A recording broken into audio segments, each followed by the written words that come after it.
Welcome to Biggest Geek Ass. We're your hosts. I'm Randy. And I'm Joe. This is episode 116 of our show. The date is Tuesday, December 6th, 2022. What's up, my man? Well, apart from being a few seconds tardy, Impossible. because we were jaw jacking. Yeah. Doing fine. Tired. It's Christmas season and we got a lot of work at my job. So Dude. It's sad because my job is really, even though it's never all that busy, I'm really winding down. In fact, so next week is final exams in this 3 weeks, sucker. Oh, yeah. Good news. you won't be working and I will be working my tail feathers off. I am going to be tearing out another carpet in another room. And I'm going to be putting down some flooring again, I think, in a small room. So I'll do a little bit of work. Hello, Mr. David and everyone else. Malachi, Green Apple, Darth, Martinson. Max Boivin is here from the jump. Dude, he ain't playing. Mr. Boivin don't play. The movie. Oh, yeah. L posted really early about the D&D movie. Oh. So I just think it's going to be nothing much. It's just going to be a bunch of cringe, in my opinion. Probably. Duncan Bradley in the house. Patrick in the house. It's cool. Good to see everybody. Yeah, I don't think that movie's going to... It's probably going to be okay. Yeah. It's just the lady they have in there for the barbarian, because they couldn't help but make the barbarian a woman, is Stony Face McStoneface, and I don't really care for her acting at all. So yeah. Mr. Boivin says, I'm not always late. Sometimes I'm just not active in chat. I got work to do. Hey, working man. We can't hold that. Sounds like he does not have his priorities set very well. I wasn't going to say that. I was saving that for you. Yeah. I'm with you, Mr. Max. Sometimes you got to work. But I saw a little bit I know our boy Patrick's in the house, and I saw a little bit of the Willow thing. Dude, I'm going to disagree, Patrick. I watched a few scenes. Some of that acting is lame sauce. Oh, what did David say? I'm sorry. He said words. David says, I'm not even going to bother with the movie. I'll skip it like almost everything else I've skipped for the past 6 or so years. Yeah, I've been doing a lot of skipping. Oh, Larry Elliott, you punk. Just so everybody knows, this poser, he says work, not anymore. Yeah, Larry don't do that no more. He is what is known in some circles as retired. Yeah. Well just done. Make sure you stay busy with something. Yeah, make sure you're checking us out too, even when you're traveling out west. No excuses. Oh, okay. The best way to not be disappointed is to have low expectations and then not watch it anyway. Yeah, Patrick said there were some good things. He was kind of hopeful. I wouldn't call him excited. What he posted on Facebook was not an excitement. He was just kind of saying it didn't suck. But I watched this one main female character, and they're pushing the lesbian story, which is like, Disney, can you look, tell whatever you want. And sometimes maybe you are going to have a homosexual relationship. I understand that is part of the world today. But does it have to be every single show, every single time? It does. Alphabet Mafia dude is in there. It's like, oh my God, I'm weary. It's weird. The thing is, the mandate is to make all of these properties reflect the world we live in. For some reason, it's, I don't understand why. You go to these places to escape the now and the present and the real. You go to the unreal. So it doesn't make any sense to make it reflect here. It doesn't make any sense to be representational of it to any degree, because it's just, except from their point of view of, they, with all these marginalized people, which were shown in the first movie. You had women, you had people of color, you had your small people, and you had all kinds of marginalized folk in there. And they were heroes and champions, and they weren't marginalized. And they didn't care. I mean, you had a little love story. So I guess it was very small. And I guess they needed to have a homosexual love story in it. So, for some reason. And apparently Mad Mardigan is being played as was he a deadbeat dad in the Willow show, Patrick? That seems to be the implication. He's not around. And Sorcia's like saying, yeah, you don't be like your dad. Of course. Of course. What else are they going to do? And this guy, Disparu, I listened to, he made a comment. He goes, Mad Mardigan had an arc of coming from being a rascal to becoming a hero. He literally saved the land. Yeah. Then, what did he do? Then he just like in the Star Wars movie, he becomes a douchebag. Yeah. Oh, yeah, Patrick. Either way, he was late because I'm working on a role-playing game. Yes, he is. I'm putting in some work while I'm at work. But well done, sir. Well done. Oh, Martinson says, I'm assuming this is Mad Mardigan. He went on an adventure looking for an item of legend. Okay, so maybe he's not a deadbeat dad. But they made him sound like an idiot. Sorsha and the others didn't seem to care much for him. Because he's a dude. Yeah. True. Anyway. So yeah, I will probably watch the D&D movie though.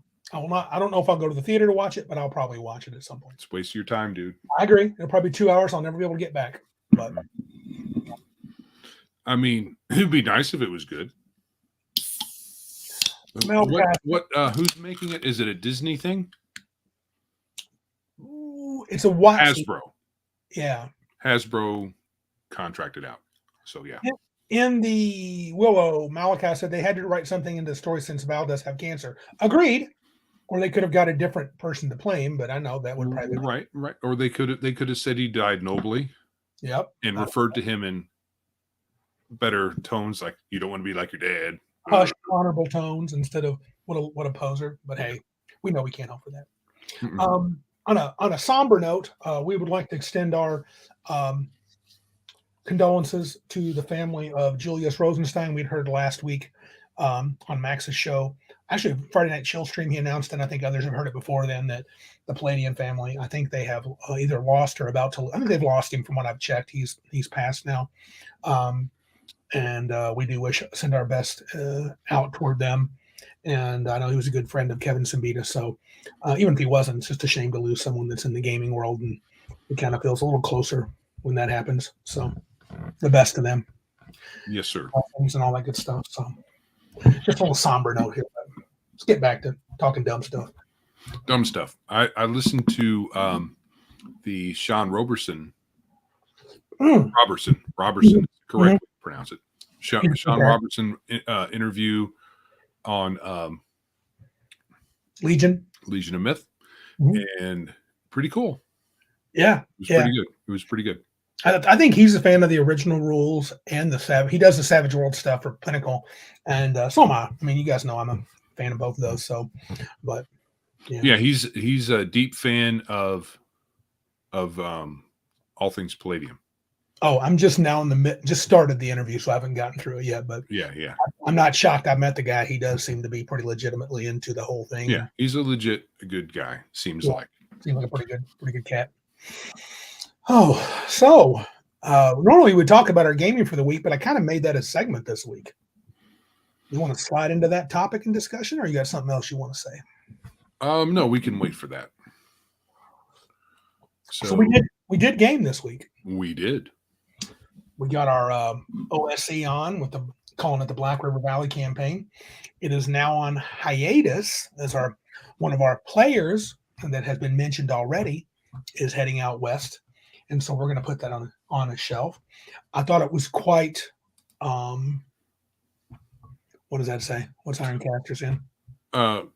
Ironcaster is saying, watch The Gamer's Darkness Rising before the D&D movie. Okay, will do. I think I've seen that. I know what was the first one called? It was just The Gamers. I'm pretty sure. Yeah. Yeah. Hold on now. Malachi says it was a damn good interview talking about the Sean Roberson. I listened to it live. I have confidence that Sean will keep a steady helm at Palladium. Oh, is he helming it more now than is he slowly? Well, he's called the heir apparent. So I don't know if that's just Max's name form, moniker form, but he's Kevin's business partner. Yeah. And all that. So okay. And being the younger buck, he's probably going to do more, have more. At some point, it's possible, but he did also, spoiler alert, he did also say that Kevin's not retiring anytime soon. So. Oh, okay. Yeah. Hello, Shadow. Yeah. So anyway, back to the game. So we played that campaign. Jeff had a good day. He leveled up technically twice. Joe made out like a bandit with a sweet magic item. A very good mace. And then we put the game on the shelf, which you and Jeff love that. So, we were joking about it. I know, but we weren't really trying to make Randy feel bad, but it just felt funny. Hey, we got some magic items. We leveled up, and now we're not going to play anymore. Yay! Which we are going to play because I'm using this as my adventure play test. I'm using it as a way to play test a variety of things. So we're going to come back to it. We're about to take a break because I said Mr. Elliott is heading out of town for a few months. We're going to put that on the shelf. We're going to play some Palladium. And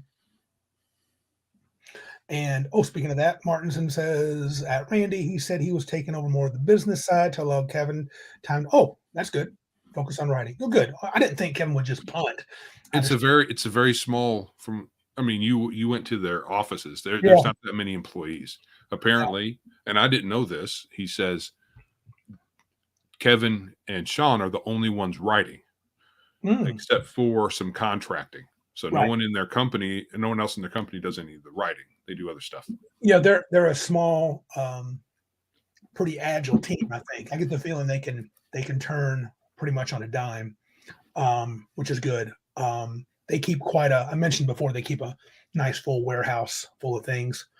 But trying to get back to this game. So it was fun. We had a good session. Had a couple of good little fights. I like the end where some spells got thrown and my bad guy had some of the spells disrupted, which was terribly annoying. But I love doing that. It's probably good because he had some hammers coming at you guys. So stopping him was in your best interest. Well, that's what you do. You don't. Mm-hmm. You don't have to be like general level strategist to know that here comes some spells. I mean, when our characters have cast spells, it's been pretty bad for the bad guys. Right. So you got to think that that's coming your way. So you got to stop them. Right. Do you Oh, yeah. David's getting after. You're right, David. I got 3 weeks off coming. I have no excuse. You need to be getting that ASAP. So you won't. Lazy. No, you will. Lazy SOB. Lazy. But something happened. So when I want to talk a little Pelosi hammers. Oh God. No. Not to get political. No politics here. Jeff's character is Druid, got enough experience points to level. Everybody else got really close, right? Yeah. Part of it's because I'm playing around with, and I'm not doing I didn't do careful mathematical calculations, which I know is shocking, but I'm playing around with a system of experience points. Cow, DM James. That's it. That's actually a discussion point. We should talk about that. Yeah, I pronounce Drow as cow Drow. That's what I say. David's getting the brown nose. David's my dude, man. He's my dude. Sweet. But what do you think about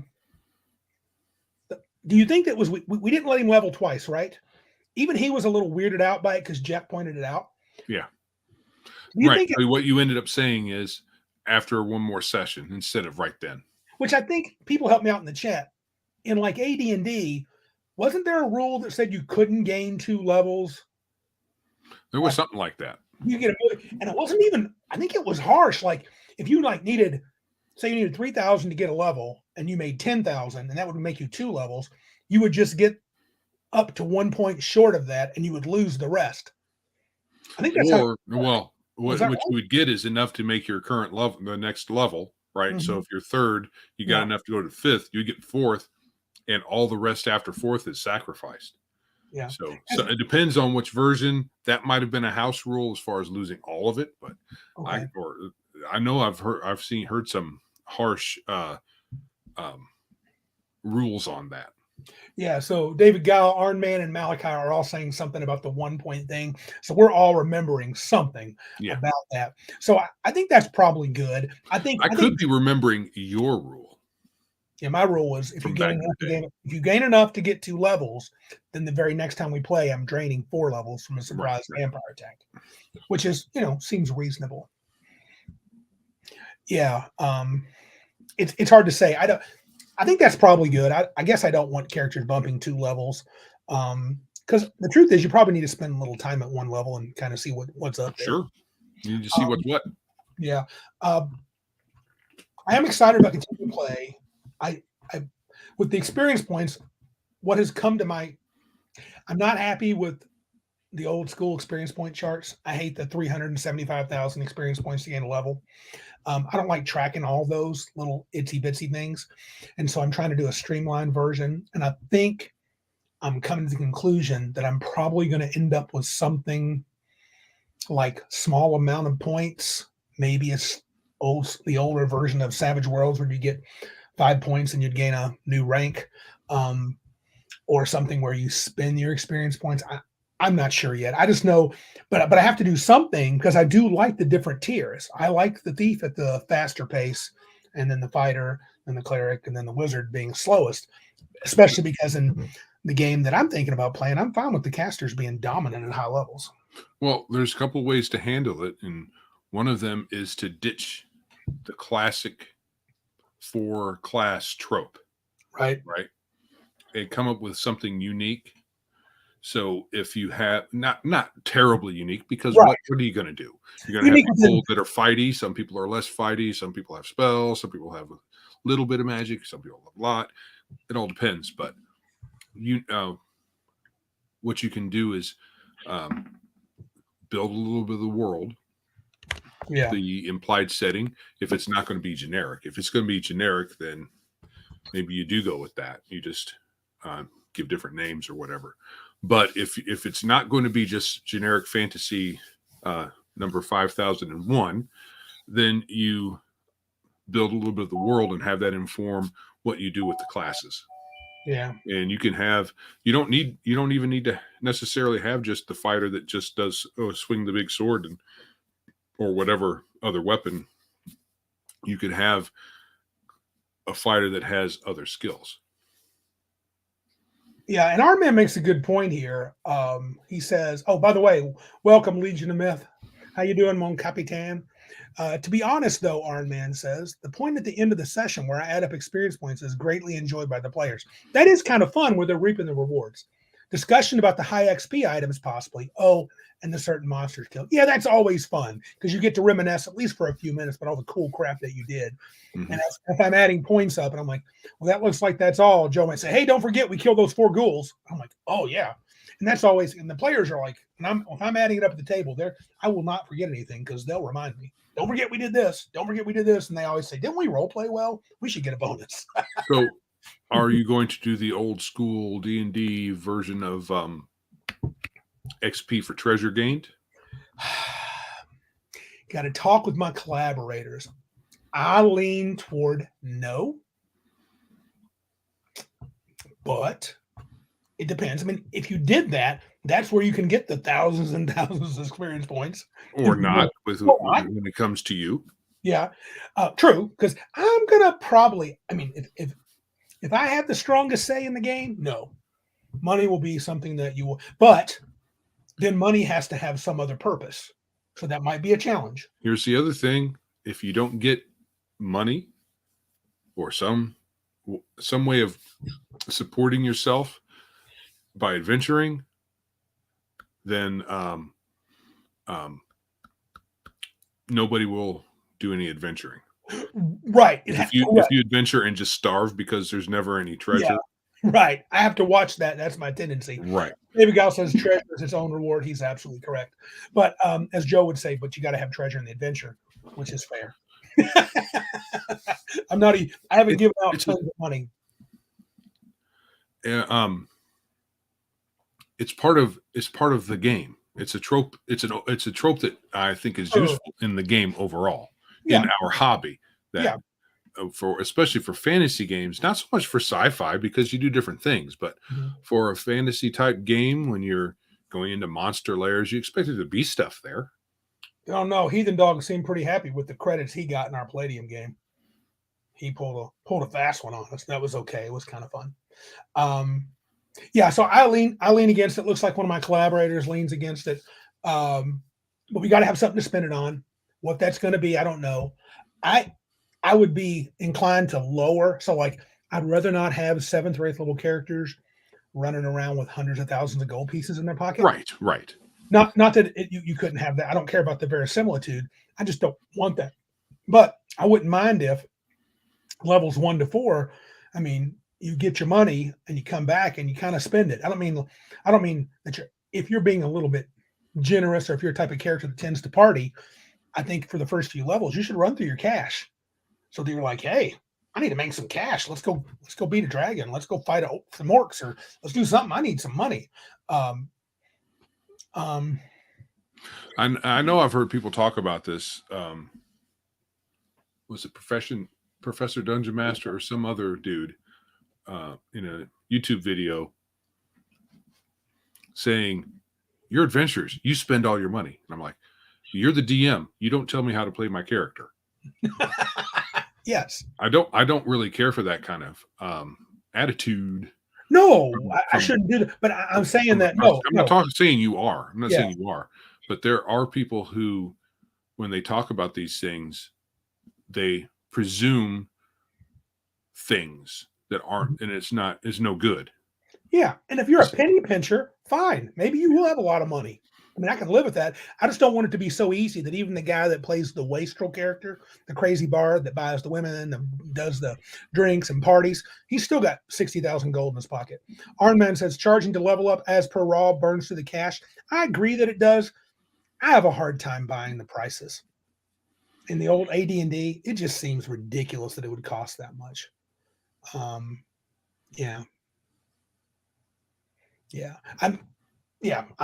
think treasure will not be worth experience points probably. Patrick made a comment a while back that unless it was like the goal of the adventure.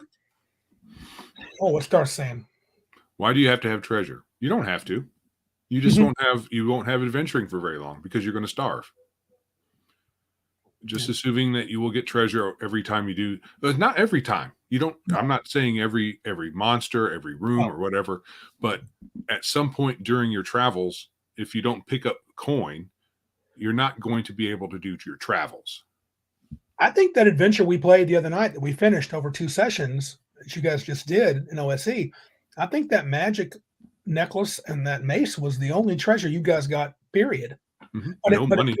But if you look at the adventure, it kind of makes sense. You guys were fighting insects. But you also, here's another way to do treasure. You don't necessarily have to throw coin all over the place. Mm-hmm. But let's say you do a few cool things for town, like we did. Our characters killed a baby Bulette, and it didn't rampage through the town. So they're very appreciative of that. And we also did some other things that earned us free room and board at the local inn for a week. Yeah. So there's always stuff like that you can do. Yeah. Yeah, I think. But if you don't have a way of feeding yourself or housing yourself between adventures, from adventuring, you're not going to be an adventurer. I would say for the common folks that if adventurers don't make more money than the common folks, I mean a significant amount, to where like if you're a 3rd level adventurer, you're out doing an adventure, you come back. If in general your pockets aren't more full than the local tanner or the blacksmith, why are you adventuring? I mean, logic wise, you're risking your life and you're getting nothing for it. Right. So there should be some monetary reward at some point. Yeah, at some point. Not every room and not every monster. Many monsters aren't going to have them, or it'll be incidental. It's um,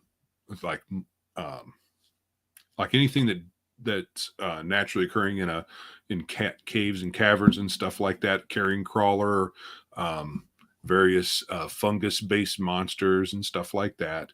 They're not going to have treasure unless they ate something and it happened to have a few coins.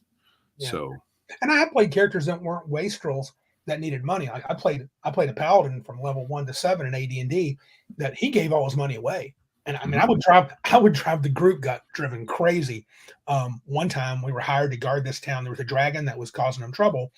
And they're like, we've gathered 5,000 gold pieces in this magic sword. And I'm like, no, just keep it. And the party's like, I said, you're going to need it more than us. You're a poor town. It's like that scene in The Three Amigos. Yeah. When that destitute town throws them a bag of coins and they say, no, and throws it back and says, whatever they say. I can't remember what the speech was, but you need it more than us. Yeah. And there's ways to do that, but the other player characters went behind my back and they said, we want the money, give it to us. We don't care what he says, which is fine. I don't care. So it was funny because they gifted me the sword anyway at the end when we killed the dragon. Then what's the purpose for having a skill check that could be used to make money? I say don't have those. Sometimes the players need to come up with their own way to make money. That's adventuring. If you are spending a lot of your time trying to come up with some kind of gimmick for making money, or you're going to be a blacksmith or whatever, I mean, aren't you just going to do that? I don't mind if the party bard sings at the tavern and makes a few coin. I don't mind if the party thief sneaks out and picks some pockets. But I didn't like in 3rd edition where anybody could pick the performance skill and make money every week. And granted, it wasn't a lot, but I was like, I don't want to do that. Right. So, yes, you don't have to adventure to make money. I agree. But if you don't make money adventuring, if you don't gain anything adventuring, what's the purpose of adventuring? Yeah. Treasure isn't the only thing you gain. I mean, you gain experience and whatnot, but it's part of the game. It's always been part of the game. Yeah, if you don't want to do it, that's fine. You find if you're as the DM, you don't want to put any gold in there, you can take lessons from Randy. He'll give you many lessons on not putting treasure in the adventure. The key is not to think about it, folks. If you want a good piece of advice, DM advice, as you're writing your adventure, literally don't think about rewards. Just think about foes and challenges and difficulties. I mean, hey, the players are getting experience points. Tell them to quit their belly aching. That's good advice. Quality advice. There's right. So a reason I'm the way I am on camera because I caught a cramp in my leg. So I'm trying to clear the cramp. I'm all gangster over here. Right. But there are many ways to motivate players to go adventure. Being a hero is one. Many people will just go and do the right thing. Some characters will need more than that or other things. Yeah. Let's see here. What about well, I guess maybe we should move on to the next thing. Now, Joe didn't play in the next one. I played in the Rifts game with Max over at Legion of Myth. Yeah, I was not invited. No, they don't really like you. So anyway, we had a really good time. Had some fun players. We had Nerdy Ogre, who's been on there a couple of times. I think he's been on our stream before. I think we had Connell, Cigar DM, Heathen Dog, and Max and me. So it was quite a fun little group. I thought the DM RPG is dumb. That's what it was, his code name.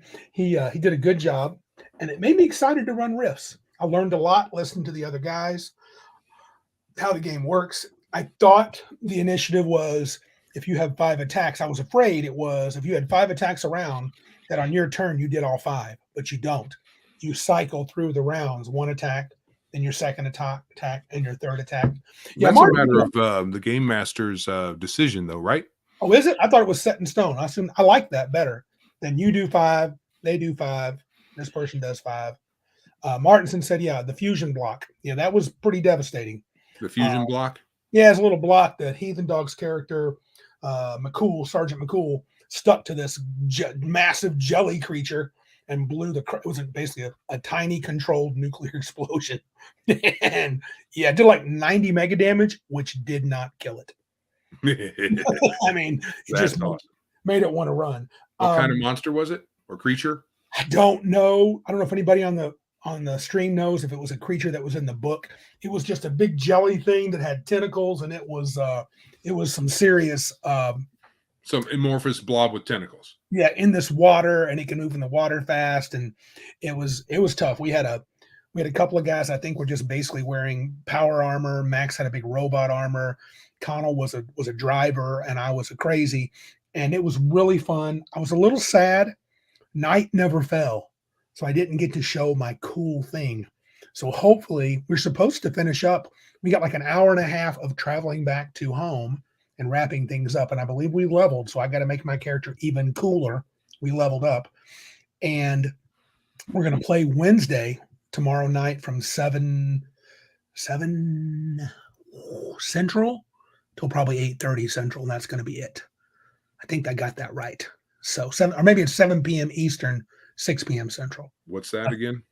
We're supposed to play a sequel. Well, not really a sequel. We're going to finish up the last little bit, the trek back home. We played 4 hours. Meant to be was it meant to be a 1-shot deal or a 2-shot deal, or was RPG is dumb says they've made a mercenary crew called the Legion of Myth Mercenary Crew, and he would like to run people again. I'm not sure I could play every week.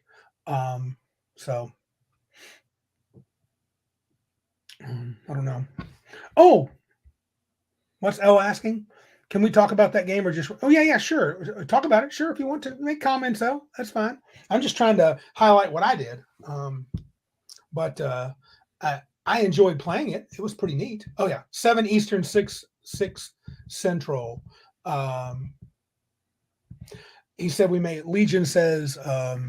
Just to turn in. Yeah, we got to turn our stuff back in. I think we borrowed some crap from the coalition. We can play more, turn into a campaign. You're working for the coalition? Well, they gave us the money apparently.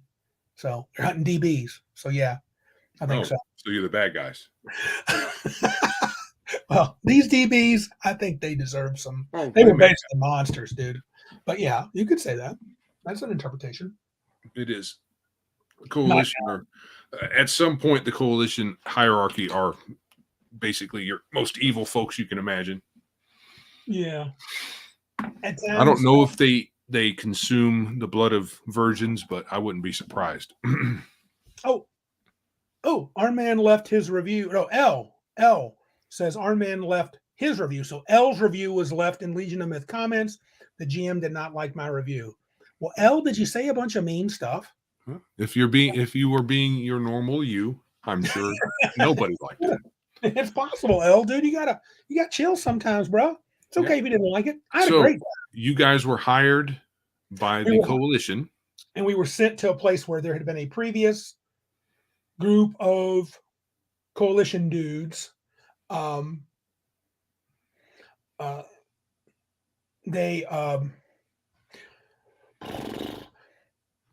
We were looking for something. Well, Max was our leader. He knew what it was. I don't think any of us did. He was looking for something. We found a truck that was in a strange pool of water in the middle of a ruined city. Turns out there's a rift hovering over the water, and I think water was pouring out of the rift. Some dirty, stingy water. Mm-hmm. When I say stingy, I mean I stuck my eyes in it, and it went crazy.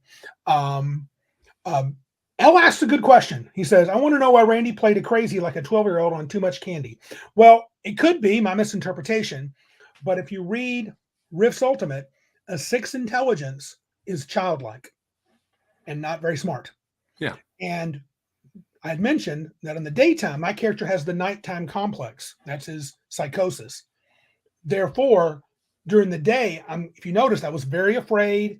I kept mentioning, hey, can't we wait till nighttime to go out? It'd be smarter.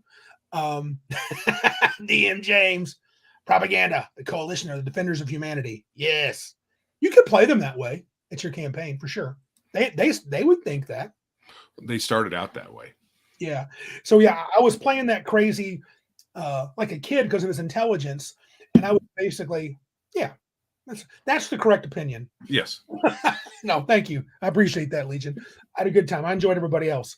I thought Heathen Dog was great as Bossy. He was super. At times, I was like, he's kind of annoying me. Then I was like, wait a minute, he's playing a sergeant. And he wasn't very intelligent either, so he kind of knew a lot about one tiny thing, that is being a military commander, and he did a good job. And Max was hiding in robot armor like a smart captain, not taking too many risks. And if we'd have been real smart, I would have backed away from the foe. I found out later that Max's robot had these sweet missiles, and he could have took that apart. So he was an army, a military officer, and not very smart. No. I'm confusing you. Heathen Dog was his sergeant or his second, and Max was the leader of the mission. So Max was in this robot armor that he could sit inside and do some crazy stuff. He hung back while we went ahead. Of course, he's the leader sends people out to do stuff, and it was pretty cool. Our man says he was bothered by what was he bothered by? He was bothered by Randy's first few talking times. Fair enough, and then it stuck as the character. I think he found his groove. Yeah, I was searching for something. He did spill his coffee. Is that what I had, Darth? The best place for it is on the floor. It shouldn't be in your mouth. It's nasty. Yeah. Darth was, I figured Randy had power of association. I believe that's what my flaw was. And I think I got to pick another one, right? If I level up to 2.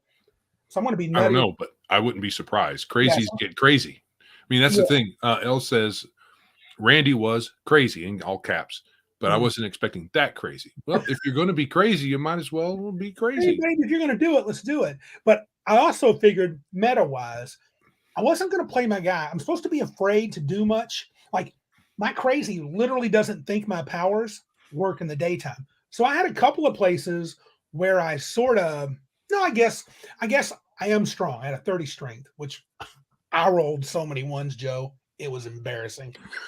I couldn't do crap. Not only was I acting like a goofball, I couldn't hit nothing. But it was really fun. It was neat to watch the other guys do their thing. Coffee is poop. Smells.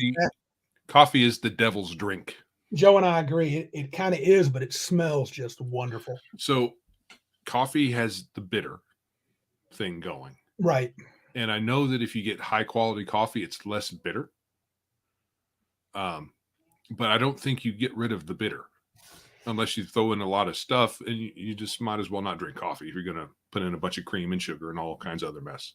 Yeah, Darth has it. It's kind of like Popeye. That's what I was. At daytime, I'm kind of wimpy, and at nighttime, I'll be tougher. I will play if next time we play, I would probably. I hope it's nighttime at some point, because then you're going to see some more crazy come out. Right. Hopefully so. And Elle, my wife, is well aware of my disdain for coffee. And she doesn't like it, but it doesn't matter to her because she can drink all the coffee she wants. More for her. Yeah. I'll make someone coffee because it smells awesome. Yeah. I got to write that down. I want to read Elle's review. Maybe he'll have some good pointers. Or maybe he's just mean. Are you just mean, Elle? Because that's not cool. Oh, salt keeps the bitterness down. But anyway, had a good time. I can't wait to run it. I can't wait to play tomorrow night for an hour or two, and then see how. Is that how long you played the last time too? Oh, we played 4 hours, dude. He had us going. Another thing I liked. I didn't get to. Maybe I did express it during the chill stream because Max had a couple hours chill after. I couldn't stay too long. I thought. RPG is dumb. That's the DM's code on the interwebs. He's not dumb. He did a great job describing things, and he took his time. And I think it added a lot to the understanding of what's going on and where we were. I think it'll be better than but I'm an older DM than I was younger. You don't just rush to get to the fights. I know that's part of the cool part of Rifts is you're so powerful. You want to kick the crap out of stuff. But it was kind of neat. And we had a pretty tough group. One guy almost got completely digested by the jelly thing. So that's the thing. The monsters are in Rifts can be so tough. Yep, you need all that mega damage crap. Yeah. I wouldn't necessarily. I would enjoy the amazing ride that you can get with Rifts with all the different stuff. I wouldn't rush into any big fights because it's just, but you're also playing it crazy, so you probably do. Well, and Max was like, go out in that water, and I'm like, okay. Hard man said this. Randy has a bowl of 991 dice, and he rolled those two crappy ones over and over. I did switch, dude. I did get better, actually. He's right, though. I just kept grabbing the same stupid dice. Yeah, I think, and Elle had mentioned this before. He said he was kind of critical of GM. I wish we had. I think it might have been good, and Elle mentioned this earlier. If we had described our characters to start with, nobody knew really who anybody was. If you watched, you got to see it play out. I don't know. I know Matt Legion thought Heathen Dog was a juicer for the longest time, but I think I was the only augmented human in the group. They were all others, all peoples of Drow heritage. Hey, Cal. As if there's more than one Drow heritage people. I guess there are. There's in 5th edition, they have 3 different lineages. I think it's 5th. Yeah. According to that one document. Anyway, yes. I do appreciate our streamers last week helping me with my character. I appreciate Heathen Dog and the others kind of during breaks telling me what I was doing wrong because I did several things that were wrong. But I had a heck of a time and it was fun. So A+. Could do it again. Good time. May not have been fun to watch. Was the point of the game stream to show off Rifts? What did they do? What was the purpose of it? Well, if Legion is hearing, he could answer that best, but I would guess it was just the chill stream. We're going to play Rifts on the chill stream, and then he talked some more after. So I think it was just to play a game on the chill stream. And Max had not, Max is kind of like you and I. He's not a huge fan of the online play. It makes a difference, and I think Max said this, it makes a difference if you've got video. If you've got video, it helps seeing everybody. I had a much better time because we only played through whatever, not Discord, but whatever, chat, something. But having the video really helped, as a player. Right. Okay. But yeah. Well, we like, did you say this earlier? We're going to be engaging in the Rift's goodness ourselves. Yes, we are. People have got some characters made. I think Joe still needs to make his. I've got some books coming for Christmas, but I hope to play before Christmas at least once and have a big session with 6 or 7 people and run an introductory scenario. He also gave me an idea of how to do that. So, yeah, true, Malachi. Luke didn't have much of an intro in A New Hope. Yeah. Okay, there are many reasons. Good deal. Yeah. But it was fun. I agree. And I'm happy to do it tomorrow night. So it'll be cool. Even if it is a short time, which is good because I got to get up early Thursday and teach them children. Yeah. So we do have. So Randy keeps bringing this up when we do play because I do like playing spellcasters, but I haven't played one in a while. Cleric in this edition of the game is hardly a spellcaster, especially at the level that we are. Now you're talking about OSE, right? Yeah, OSE. Okay. Yeah. So, and it's true. I've kind of taken a spellcaster back seat to everybody else in the group who wants to play them because I kind of hog that class or haven't in a while. Mm-hmm. So I've been mulling it over what to do class wise. And again, I was looking through my Rifts book, and it's either going to be Cyborg, which is Max's favorite, Legion of Myth Max, and it's either going to be Cyborg or it's going to be Headhunter. Oh, okay. And the Headhunter has a little cyborginess to it because you can get some cybernetics. Oh, okay. Or you do get cybernetics. Are you not going to play a Leyline Walker then? Well, we got somebody who wants to play a Leyline Walker, right? Yeah, but the way it's designed, that person may not be there when you're there. I've got a pretty big group of players. And I've thought of that too. I might just do it anyway. Yeah. And I know that my wife will probably play some kind of fisticuffs person, more combat oriented type person. So I don't need to worry about that, because that's something I do worry about. What? But there's no not having someone who's a physical adept. So if we have a bunch of folks who are more spell or magic or psionics oriented, and no one who's capable of holding off the holding people at bay with their physicality, we won't get a chance to cast any spells. We'll just get mowed down. Oh yeah, true. So unless I'm not reading it right as far as rifts go, I mean, that's just kind of the general thing with spellcasters. You just you do have to have a line of defense.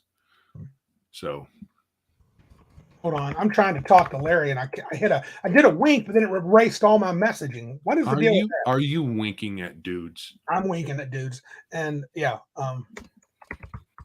So yeah, it's a. I actually thought about making 2 characters. That would not be a bad idea. Yeah, I'm probably going to kill your first one just on principle. You probably will.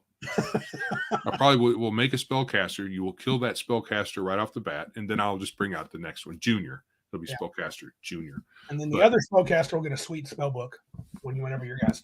But I don't know of a hybrid type. Oh, right. That is somewhat of a spellcaster and somewhat of a melee dude. So I didn't see one.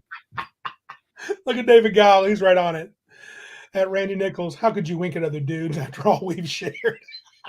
And I've known him since we were 13. No. Techno Wizard, Legion of Myth says. So they're a little bit of both. Yeah, there you go. Yeah, and that's in the core book, right? Yeah.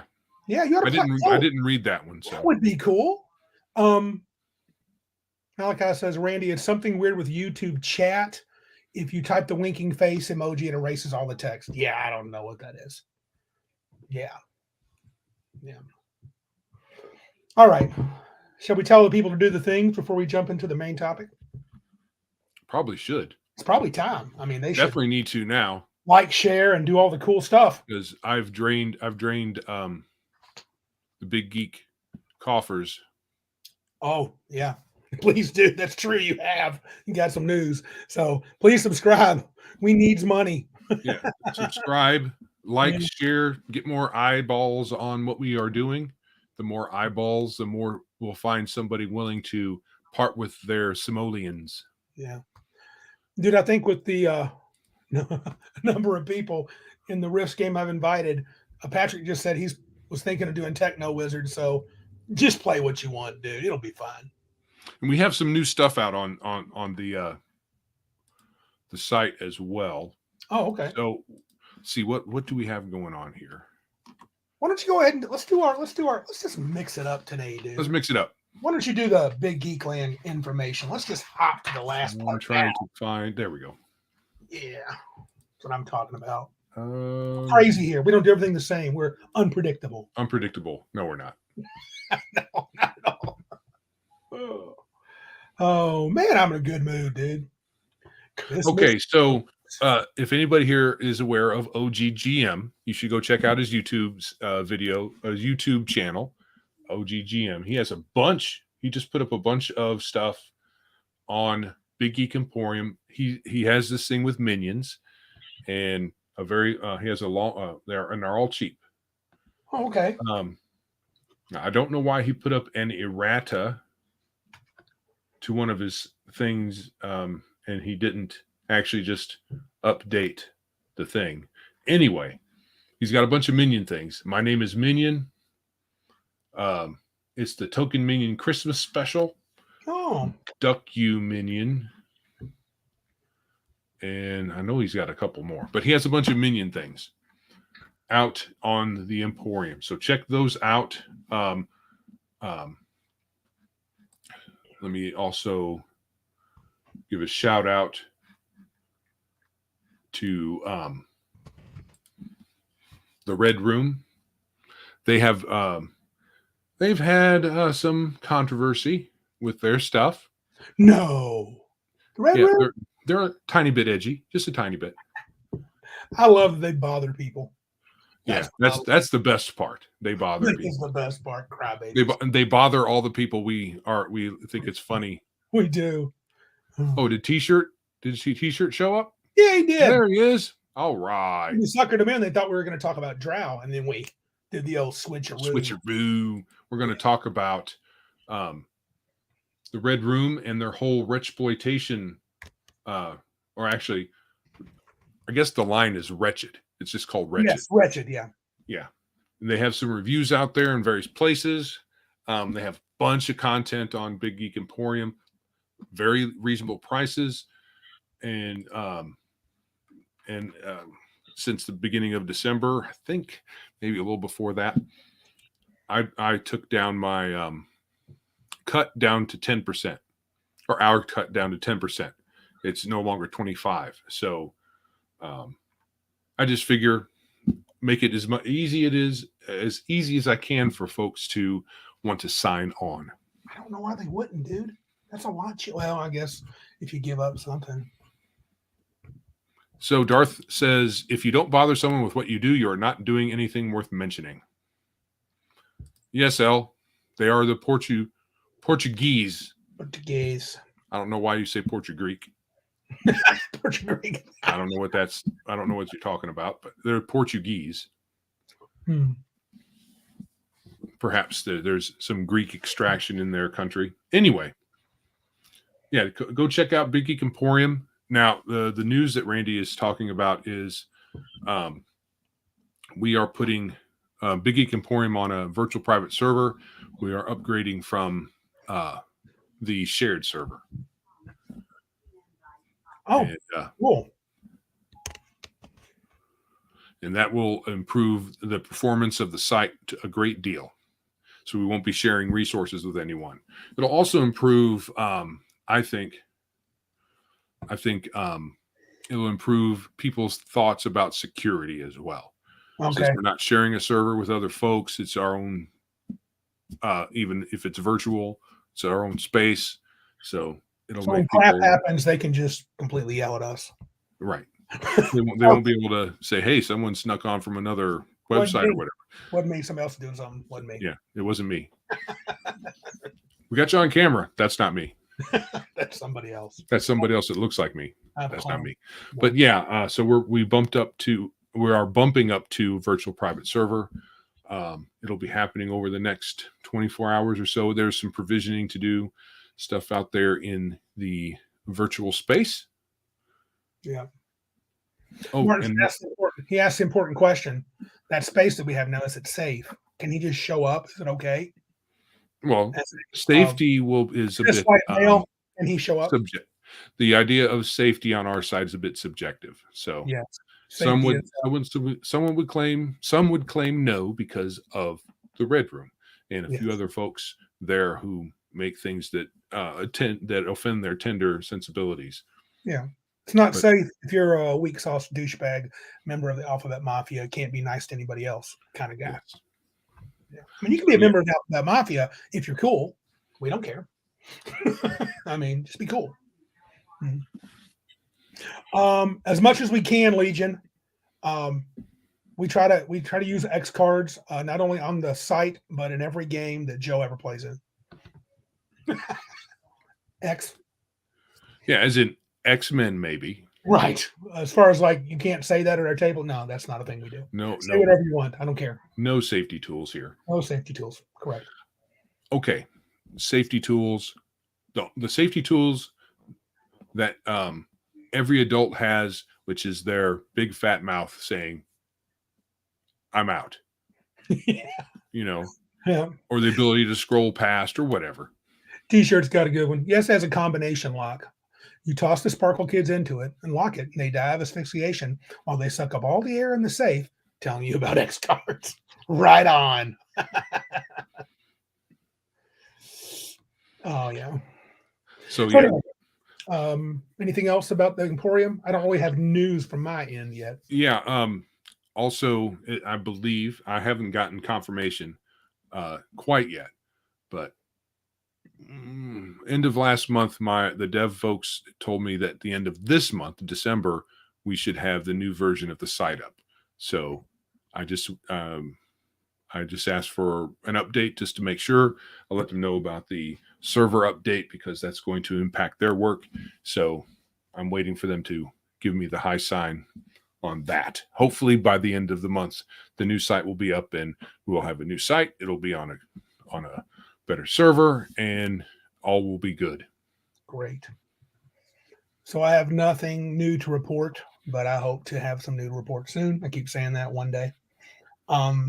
Did you get a chance to read that little article I kind of linked there in the random geekitude part about 1D&D dropping race for species? I've yet to watch Legion's video on that. I'd already heard about it. Had you? Yeah. And so I heard a guy on, I want to say it was Diversity and Dragons. Have you ever watched that guy's site? He's pretty cool. I keep forgetting to go by there. Check him out. He made a good point. He goes, they did the right thing for the wrong reason. Meaning you can make an argument that species is probably a more accurate way to do it, but they're doing it because they literally said, because we talked to many cultural consultants and we feel like that's a good idea. Fake job. That's a fake job. Yes, it is. We know the culture and we're going to tell you about the culture, whatever. Yeah. Right. I get people don't like not just the folks who, their feelings are hurt by the word, but some people just don't feel that the word race is correct. But for many of these games, they've used it and without any, what's the impact? Is there any impact apart from some sensitive people's feelings of using that word? I guess. I mean, that's all I can figure is someone's feelings are hurt. I don't know. Yeah, that's true. Darn. Oh, wow. I believe this. I just asked to him to clarify. Legion said Heathen Dog leaves halfway through the segment. Luckily, DM Bloodworth was there with me. I can imagine. Out of disgust, dude. I don't blame him, dude. It's annoying. It's really dumb. Yeah, he basically rage quit, Legion said. Yeah, dude. It's just, here's the beauty of it. They keep going down this road. D&D will be utterly destroyed. And my fervent prayer that D&D gets sold off, maybe, just maybe, that just widens that a little bit more. Just a little bit more. To like from 0.00% to 0.001% to 0.01%. That would be cool. Oh, t-shirt, it says, actually the word species is even worse despite being correct because it destroys the flavor of the game. Right. Mm-hmm. Right. So that's the thing. We understand race, even if it's not exactly right, because we're all humans, right? There's not different race. Race means something other than really race. But we use it for the purpose of describing people groups. And without any baggage, most of us, because we weren't brought up that way. People our age, Randy, most of them, barring some folks who like to wear white sheets, when we say race, we mean it just as people group, without any baggage. Yeah. Malachi and Crafty basically said this. Hasbro does not sell off IPs like Activision and EA. Hasbro just mothballs. Yeah, that's true. I just was being hopeful. It's also good for litigation purposes. So, yeah. So if you decide to call something Dungeons and Dragons 20 years after they mothball, they can say, "Ooh, we'll sue you," or they'll just give you a C&D. Kilraven says, "Did you just assume my species?" Yes, I did. Even before you got here. Human. I assumed you were a BA gamer that deserves to be on this podcast. So, all right, let's actually do the main.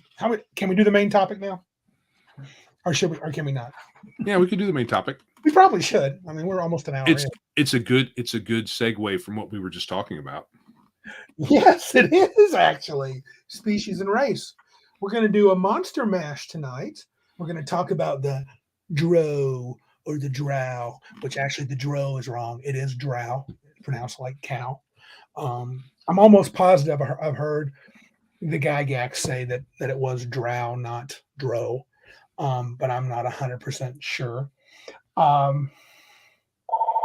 had a very interesting mythology. Oh boy, here we go again. Hold on, guys. Joe. Yeah. So t-shirted historian says The douche canoe who brought up how bad species is worse is the same Jim who said OA was racist, then turned around and made a Wuxia-style Chinese module that was exactly the same as he was criticizing. Yeah. Douche canoe. I like that terminology. I've listened to many of the, or I think maybe all of them, maybe apart from one, of Max over at Legion of Myth's videos with regard to this gem of an individual. Mm-hmm. And he is, his talking is enough to make someone rage quit, like Heathen Dog did. Yep. And, folks like him will make these statements without, right, Legion Myth says he's not Asian. Oh, I know. They'll make these statements about, say, Oriental Adventures and say it's racist. And, there's all kinds of consultants that they had with that book who were Asian. Yeah. I don't know. I thought it's, God, people are so weird. Yeah, I think that's true. T-shirt just said something else that said to us that, all this shit picking about race, gender, and feelings is so these grifters can justify their positions of the company by continuing to find things wrong. That is their job. Yeah, keeping their job is their job. Yeah. And so, with the Drow becomes, we'll talk about that's the black thing, right? They're supposed to be black. So right. And none of us thought anything was amiss about the Drow. No. I mean, not until some idiots pointed it out. That's racist. No, it's not. It's literally not. It's not. Yeah. So historically speaking, Joe talked about it a little bit. It's pretty cool how in one of the links, they refer to the dark elf as basically the dwarves in Norse mythology because they were underground. That's an interesting twist. And I think Tolkien had a group of, I don't know much about the super details on Tolkien, but he had a group of dark elves that were ones that just didn't want to go to Valinor. And so they were considered dark. I think, wasn't Thranduil and the Wood Elves, weren't they kind of considered dark elves? Because they didn't want to go to Valinor during the early days or whatever. Right. And, the dark, and they were still fair skinned. Yes. But they were just, I think it was like they had been darkened in spirit, I guess, was the idea. Yeah. They may not have had the glow. Yeah. Like some of the other ones did. Yeah. And so I think it's interesting where they came from, but in Gygax, I think he claim that he got the Drow from, gosh, let me call that article up. That's an interesting little article. From Norse mythology. Yeah, that was his claim, right? Yeah. So let's see here. And according to that article, the dark elves are essentially dwarves. They're the same thing. They live underground, make weapons. They made Thor's hammer. Yeah. And there were some interesting other tidbits in there too about the hammer. Yeah, let me share this thing. I think it's kind of an interesting piece that could be worth at least looking at. I mean, sorry, let me present this because that's important that we do it properly. We need to present. Where am I at? Is that it? I think that's it. I want to get to the Gygax statement. Is that legible, Joe? Yeah, but you pushed it up so we can't read the top couple of lines. Perfect. That's why I wanted it. Then I can make whatever I want it to be. There we go. Now, here's an argument. Interesting. The word drow or drow is from the Orcadian and Shetland dialects of Scots, an alternative form of, is it tro or trow? We got any Scots? Which is a cognate for troll. Ooh, maybe that's an argument for drow. Entry for drow, but two of the citations under tro name it as an alternative form of the word. Tro, is it tro? Is that how you say it? I mean, according to that word. I think Gygax like drow though. But hold on. You're killing everybody, dude. Am I? Because I'm running around like a crazy person. Yeah, you're going back and forth, back and forth, back and forth. Well, let me try to set this up here. Okay, this is where my poo is. The text doesn't change. My Google poo is poo.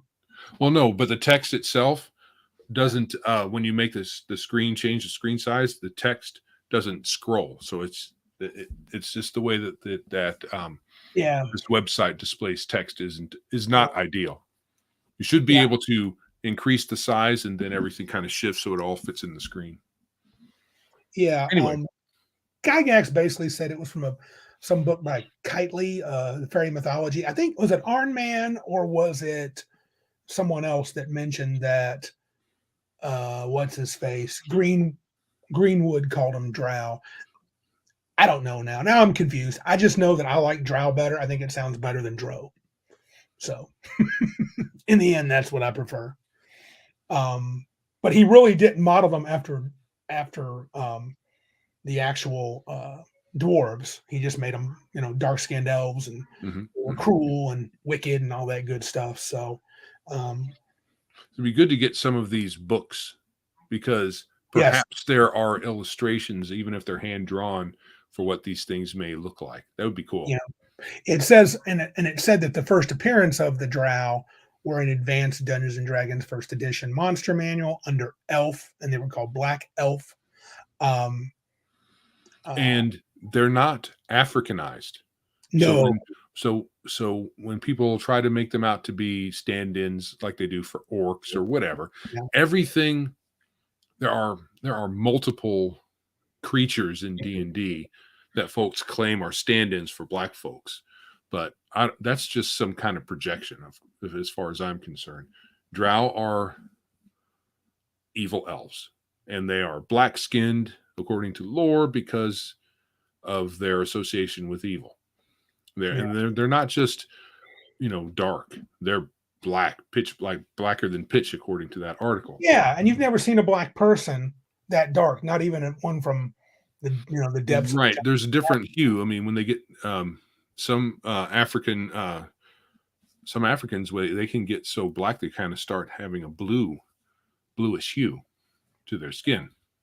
Yeah, Mr. Max Bobbin's trying to tell me how to do a better zoom, and then Elle has corrected him. I am on a Mac, so there's a problem. Yeah, I don't think that'll work. Control plus. What'll happen if I do that? Probably blow up your Mac. You need to get off the Mac thing. I gotta leave now. Goodbye. So yeah, it's fine. But give me Drow over Drow. How do you prefer, Joe? Drow. Yeah, me too. So every time someone says Drow, I'm like, no. I correct them in my head. Right. Drow is a name for black people in D&D. If you use Drow, that's what you're saying. Mm-hmm. For sure, 100%. Mm-hmm. But it was interesting that they didn't show up to first edition. Could not find a mention about the Dark Elves in Basic, Expert. But I think Rules Cyclopedia in Mystara, eventually they made Shadow Elves. Yeah, they weren't Drow. No, they were Shadow Elves. Yeah. They were more like the Wood Elves, the Tolkien Wood Elves, as far as them being called dark. I wonder if they are featured in any of the gazetteers. Yeah, maybe. Darth makes a good point. Yeah, I think calling Drow Dark Elves is referencing their nature, not just their color. Yeah. No, he's not saying not just. Not. Well, they were dark skinned, but probably you're right. Dark Elf is probably not meant to be a color thing. Fair enough. Yeah. I don't think it's a problem either way. No. Because who cares? Yeah, Elves helping us out here. Apparently, Gazetteer 13 Shadow Elves are almost albino. Oh, okay. Okay. No exposure to light. Gaz 13, which one? What's the name of that one? Yeah. It sounds familiar. Yeah. Anyway, yeah, I would love, speaking of the Gazetteers. Yeah. Great Christmas gift for me. Oh, the Gazetteers? Any of them? All of them. Okay. I'm getting Joe. I'm writing it down. Get him all the Gazetteers. It'll only cost me $3,000. Perfect. Yeah, especially, and you might not be able to find some of them in print. Right. I'm not talking about the reprints. I have a Glantry reprint, and I have one original one. I can't remember which one it is. Yeah. Yeah, and the Fiend Folio, as Arnman said, did bring us the actual definitions with stats. One thing I noticed in the Fiend Folio, the Shadow Elves. Yeah. And in second edition, third edition as well, there was a condition. There was a clear pattern in the description. They were cruel. They were wicked. They were depraved. They were dreaded. They were evil, dark-skinned elves with white hair. They were very wicked. Yes, they were considered wicked. And so I remember the first time someone was chattering on about wanting to play a Drow after the Dritz phenomenon. And I was like, you do know they're evil. And Dritz is like the one exception to the rule, which of course they immediately made a lot out of me. This is the biggest problem with D&D lore, is there's not a single D&D lore. Every version of the game has a new slightly altered or massively altered version of the lore, and sometimes it changes during that edition run. Yeah. So it's really hard to put a beat on these things, but they're in their initial form, they were wicked evil. Malachi, I think, wants to add a word, and I would have said that originally if I hadn't done my study. They don't fully use the term matriarchal until later. I want to say not until, let me see if I got it in my notes. Where do they actually use that phrase? The novels certainly played up the matriarchal thing. That would be the Forgotten Realms Dritz business. And yet it was implied, even in first edition, it says Drow war parties of certain compositions will have female leaders and males could be level 4 clerics. Sounds like matriarchy, but not stated directly. According to T-shirted, the new lore in 5th edition, the Drow now, and that's not in the initial run of 5th edition. This is recent. Yes, this is a recent. The Drow now were always good guys. Only that one little bunch in Menzo Baranzan were the Lolth worshipping evils, which makes Dritz less special and heroic, which is by intent. Right, because Dritz is a dude. So well, they don't want anything real heroic. That's not what they're looking for. I imagine that's a happy accident for them. I don't know if they probably didn't do that just to make Dritz less heroic, but it does do that. I'm not saying that they are above doing that. I'm just saying I don't think they're that creative. Yeah. In Monster Manual 1, they were just called Black Elves. It wasn't until Fiend Folio, which I think Arnman pointed out, that you got a full treatment. Yes, I agree with this T-shirted. Watsy wants to remove anything heroic and special and make everyone in D&D the same pot of gray gruel, eating milquetoast people. All races are skin suits with no real difference. Yeah. Correct. Poop on that idea. In first edition, they had some, besides those characteristics of descriptions, they also had their famous equipment, right? Yes. Where even their quote unquote, we used to say even their normal shirts were magic, and their underwear is magic. I mean, yeah. That's what it seemed like.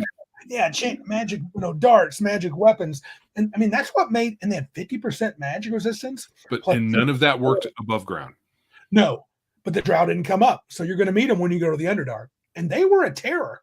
I mean, if you played them right, the Drow were nightmarish to fight, and they could be several levels below your party and still give you fits. Mm-hmm. Yeah, I thought it was. They did have a weakness to light. That's always been the case. And those, I remember. Did you know that poison they had in first edition was -4 saving throw poison? Say that again. -4. They had sleep poison on their little dart guns and weapons. Yeah, because they weapons. So they were just knock you out kind of guys. They liked taking slaves. Oh yes, yeah. That was pretty classic. And they said that they were really fleshed out in the D series and G series of modules for D&D in first edition. I didn't know about the furniture. What's that? So T-shirt says he still has a Drow book that talks about how they use magically altered slaves and people turned into living furniture. Is that the company who did that Drow series that made them like Nazis? They were lawful evil. That was interesting. I think that's what he's getting that from, because who was the company that made? There was a Drow series of books, third party, made during the third edition era, and that's what they did. Yeah, that sounds right. Yeah, that wasn't a Green Ronin book, was it? Not Green Ronin. Maybe a Green Ronin. Somebody else. I'm not sure. Yeah, Cal makes a good point. He says that's nice. That's very inclusive. Anyone can be furniture. Yeah, yeah, that's cool. Yeah, look for them T-shirt. I know there's a series of books for that. In second edition, they're very similar to first edition. There was a discussion of noble houses, merchant families, a comment on Lolth worship, uh, the Drow goddess, and the priestesses holding high place in society. Uh, most Drow priests were female, though males could get certain levels. And they the first mention of their little secret sign language that they use too. Yeah, I often like the older descriptions, and it really kills me every time that they want to reimagine a monster. Yeah. Because they always, they take away the flavorful, neat stuff from the old days and make it all kind of flat and worthless. I mean, sometimes the more modern art is better, but it's just they just make all the monsters worse. Yeah, they do. Patrick's trying to help us out. He goes, he thinks it might be Mongoose. Mongoose is who I was trying to remember. Slayer's Guide to the Drow, but I don't think so, Patrick, because I think it was a hardbound, unless that was a hardbound book. I don't recall. Anyway, but they did mention the Drider and the Dragoloth in second edition. They might have appeared in a later monster manual, like a monster manual too, but that's as far as I went. And second edition brought in the Menzoberranzan, Forgotten Realms, Dritz, and then they started really going hardcore down the matriarchy. Though I think there were Drow cities there were other Drow gods and goddesses, but Lolth was kind of like ahead on. Well, because there was some indications, even in Menzoberranzan, not everybody in Menzoberranzan worshipped Lolth, right? And there was, if I'm remembering correctly, and they had civil strife. Different houses were always trying to assassinate their other people, and the Lolth types just usually came out on top. Yes, it was Green Ronin, Joe. T-shirt. It was Green Ronin. Races of Renown. Yeah, Plots and Poison, a guidebook to the Drow by Green Ronin. It was a pretty thick book, right? It was a hardback, am I right? T-shirt, if I'm remembering correctly. And they had a kind of a little different twist. Yeah, the Drow would do that whole, and you could even they could murder a whole family. Like if a family was number 5 in position and you were number 7, if you could get in there and kill all the females, the males didn't matter as much, but all the nobles and the females, you could literally take over as long as there was something about witnesses. No witnesses. If any noble witnesses was left, then that would be. You're saying it's soft cover. Okay. Yeah, so that was kind of interesting. I know our buddy Philip, who plays with us, he was a huge fan of the Drow. He just loved the lore, read all the Dritz books, and I liked the first few. I liked the first 3. I liked a little bit of the others, but after a while it got wearisome. I don't dislike Dritz himself. I kind of dislike the clones that followed him for a while, but not so much that I was like, I get it. You want to be the cool Drow dude and get all the sweet powers. So, well, they also in not remembering clearly the timeline of events, some would say that after Dritz came out, that's when the Rangers got their 2-weapon fighting thing, because Dritz became a Ranger and he hit his 2-weapon thing. So that's where the Ranger 2-weapon thing came from. But I don't know. That's how I remember it. That doesn't necessarily mean that's how it was. But in 1E, you 1E players, I believe the Ranger got his cool power was +1 hit point of damage versus giants. Yeah, 2-weapon stuff in 1E, and plus they got Druid and Wizard spells. Both. Yes, they did. I mean, not a whole lot of either one, but it was a weird amalgamation of different things. Yes. Arnman says something. I'm not sure what I'm following here. He says, I would rather the monsters be less society designed. This is really very setting heavy. Forgotten Realms was. I don't think Gygax, there was a mention of a city called, I'm not sure I'm going to say this right, Erelai Sinlu, which was connected to the D series, which followed the G series. And there was the matron mother. What was her name? Not Raven. She showed up a few other times. She was a leader. I don't think she used matron mother. She was a powerful Drow priestess for Gygax's Greyhawk world. But anyway, I don't know if that society was that well developed by Gygax. I really think Greenwood and the Forgotten Realms during the second edition took it to the next level with all the development of Drow society and all the novels and the box set, which the Menzel Baranzan box set was pretty cool. Right. I think, though, I am in agreement with, is it, who said it? Was it Arnman? Yeah, Arnman. I'm more in agreement with him. It's better if a DM wants to develop that. That's fine. Or if there is a, and there was, to be fair, for D&D, Menzel Baranzan was a box set for the Forgotten Realms. For the Forgotten Realms. Yeah. So it's not necessarily core, but we know how all this works. Right. It's appeared in a published thing, so I can do it kind of mentality. But all we needed was the earliest D&D description of the Drow to run them well.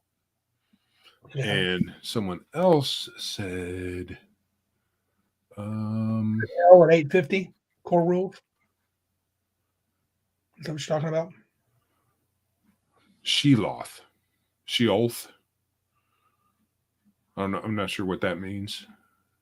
What do you mean, T-shirt? You said, "Oh, Randy, I'm wrong. It was Sheolth." What is that? Are you talking about the book still, or something else? Maybe I missed something with T-shirt. Yeah, I don't know about that. Bill Raven says, "I fell off the Dritz novels around Spine of the World, or whatever it was called. I think I fell out of them earlier than that. They just got to be, I don't know." Yes, that's the one. Sheolth, City of the Drow by Mongoose, published Big Purple. I skipped one word. Big Purple hardback book. Yeah, that's the one I was thinking of. Drow Flesh Crafters. Yeah, that was it. That had them kind of like Nazis, lawful evil and stuff. I think that's where that came from. I don't know. I'm a mixed bag. I don't mind if the monster manual decides to give some, little tidbits are fine. Flavor. Little flavor tidbits are fine, but if they overdevelop it, I think you can overdevelop it in those sorts of books. I think that kind of thing. I'm in more agreement with Max from Legion of Myth and his partner over there. I forgot his name. Heathen Dog. Heathen Dog. The setting book is more for that, because you give some nice tidbits, some interesting things for the DM to use, but you don't really flesh it out. Yeah, I guess I mean I don't mind. I mean, like, I know that I guess it depends on the game. I guess D&D, meaning to be more generic, I don't have a problem with, say, in second edition where they say in the description, or like in third edition, they actually use the word matriarchal in the description of the Drow society. You could say that, but you don't have to go into any more detail than that. Even in the early editions, they implied the females were tougher. I think their stats were better. Yeah, they were. The stats.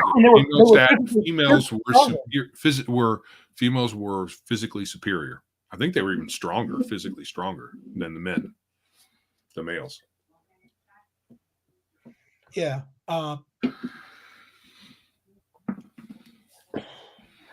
So third edition brought that in. They also talked about in third edition the Drow being smaller and thinner than normal elves, and that their eyes were often red. Am I getting the purple colored eyes just from Dritz? Yeah, he had different color eyes from the rest of the Drow, which is one reason why they didn't like him. He was picked on because his eyes were different. Yeah.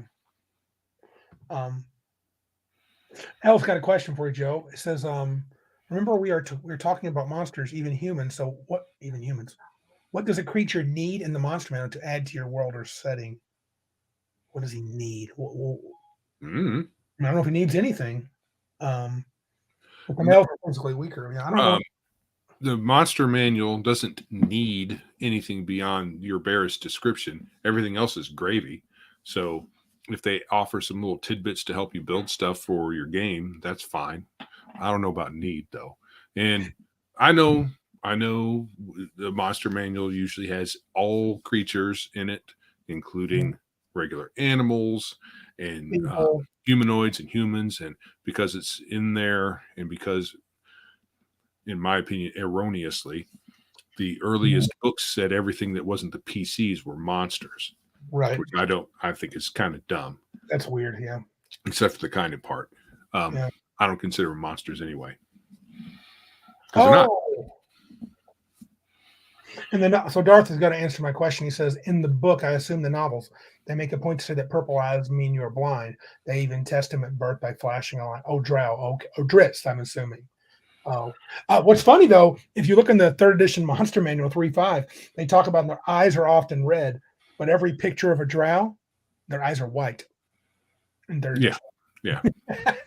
so, which probably would make more sense living under the ground. So this is L's clarifying, saying he means society stuff. I don't think that that's necessarily necessary. That was a stupid way to say it. None of that's no how their society works, if they have one, is really all that necessary. It's not necessary, but I don't mind it because go ahead. I know they used to have like organization as a category thing in the monster manuals, how they are organized, and they usually only have that for somewhat intelligent creatures. Right. And it does kind of make sense. It helps. It can help a DM do his thing, but it's not by any means necessary. Oh no. I just you can make that stuff up as you however you want.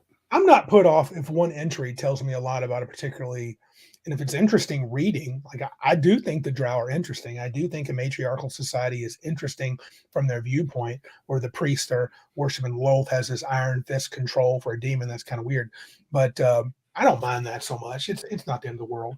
4th edition and 5th edition gets very weak saucy. 4E Monster Manual says they worship the Spider Queen, once creatures of the Feywild, but followed Lolth down a dark path. They're basically surface raiders, and they say a matriarchal theocracy, males cannot serve as priests. Right. Whereas before they were not as high level before the 3rd edition too. That was 4E. And 5E is basically reads a lot like a mix of 1, 2, and 3, but with more genericness. Lolth is still their Spider Queen, and females rule, right? Males rule. So I think in early editions, male Drow couldn't be clerics at all. Yeah, you had to be female to be a cleric. Yeah. So a lot of people liked playing female clerics because they were.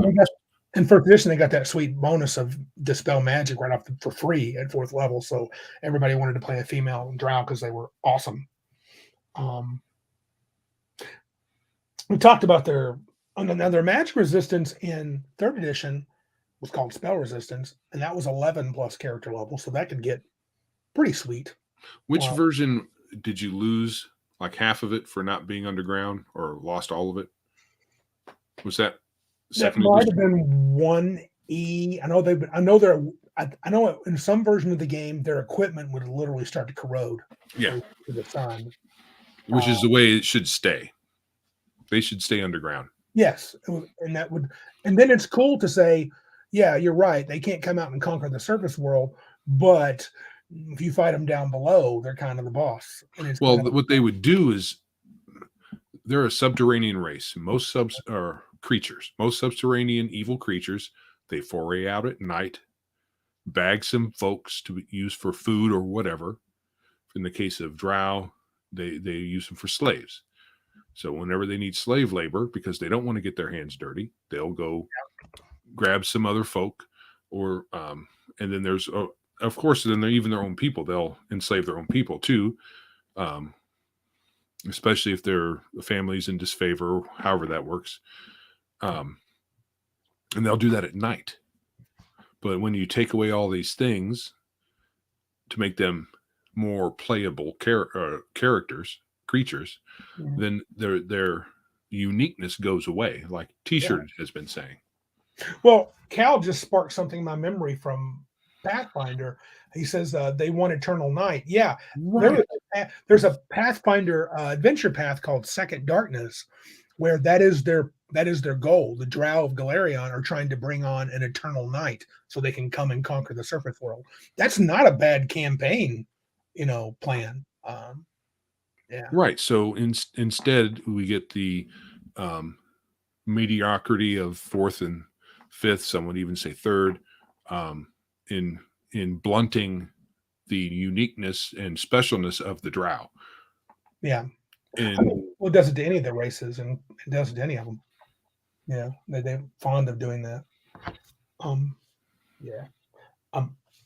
I do think if we're going to if we talk about their ecology and influence in the world, I think they definitely, because they're an Underdark society, it would make sense they would be puppet masters behind the scenes. especially the high level clerics. Yes. And that's exactly what happens in the what is it, the GD and Q series. What was the Q? Was that combination Queen of the Spiders, Big Thick, second edition? Queen of the Demon Web Pits?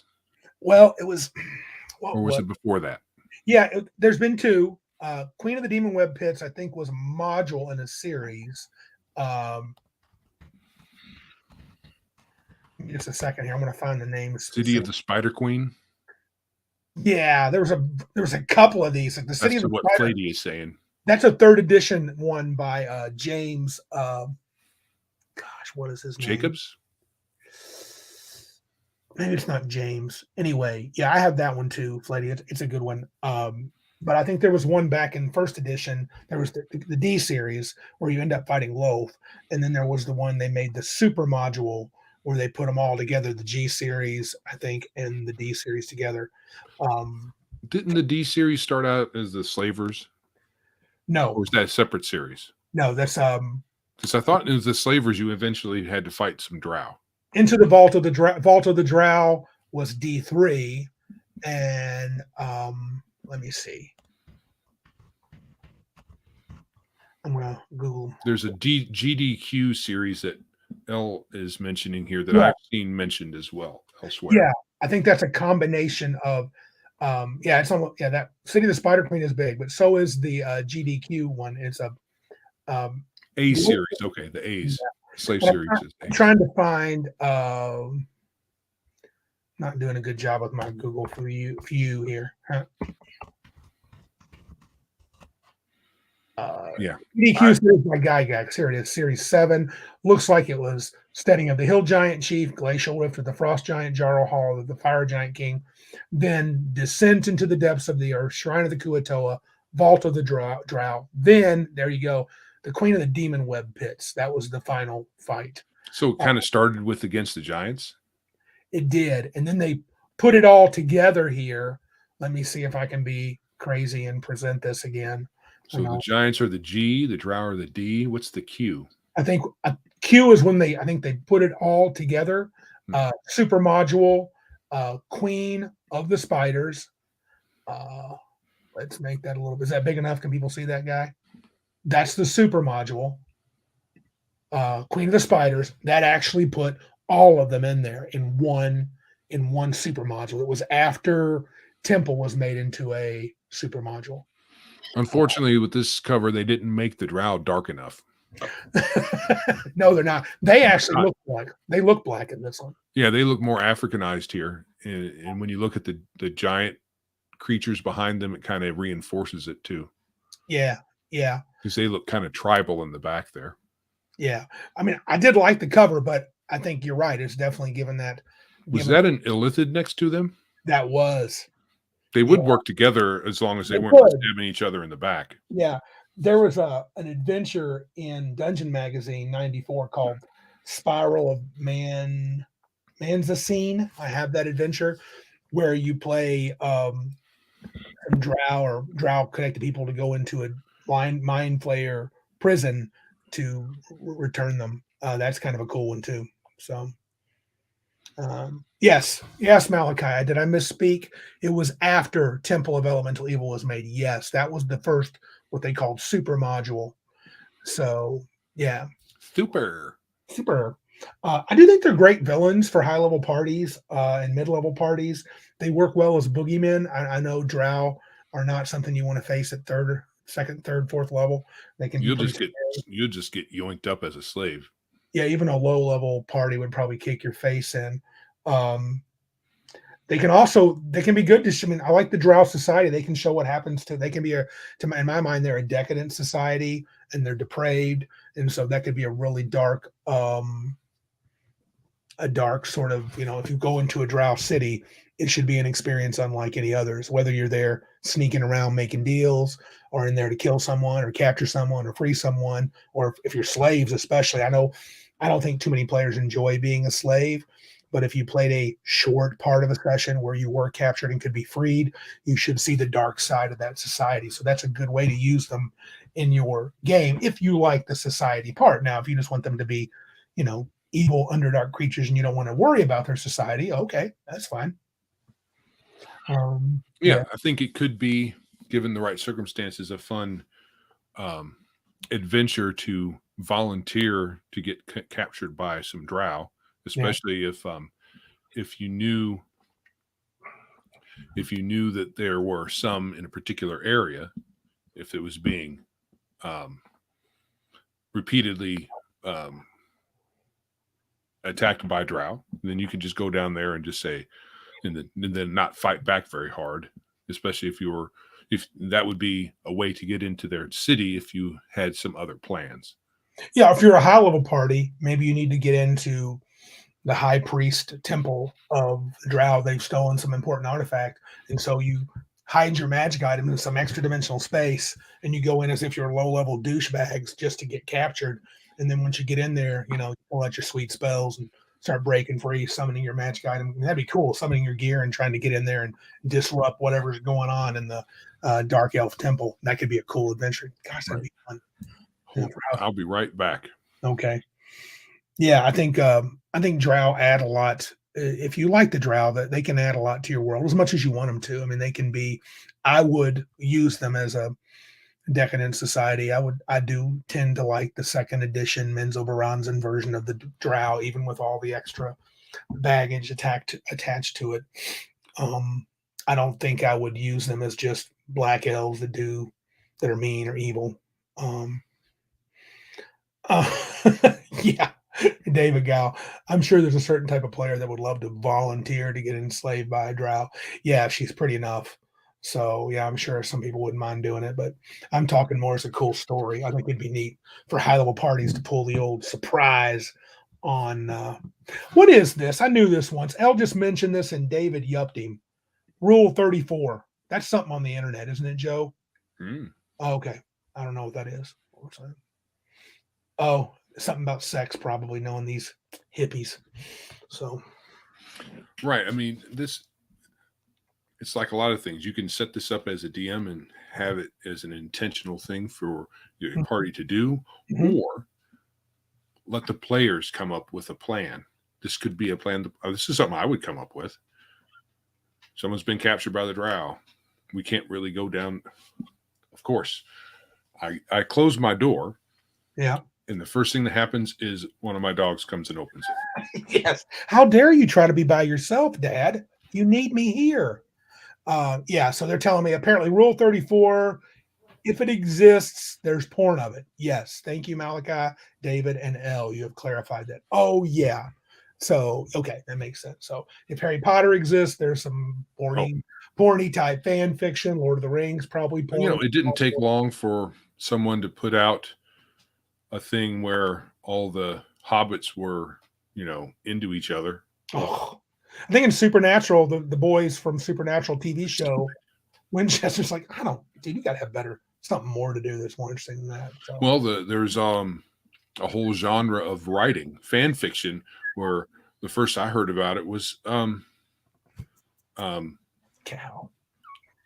was Star Trek. Yeah. Oh, really? There was a whole big club of ladies writing fan fiction where the main three, Spock and Kirk and Bones, were all gay lovers. Awesome. I don't want to read that. I mean, what kind of sick people do that kind of crap? It's stupid. Yeah. Oh, Malachi says not just fan fiction, but actual porn. You mean like they made videos of this stupid crap? Oh, sure.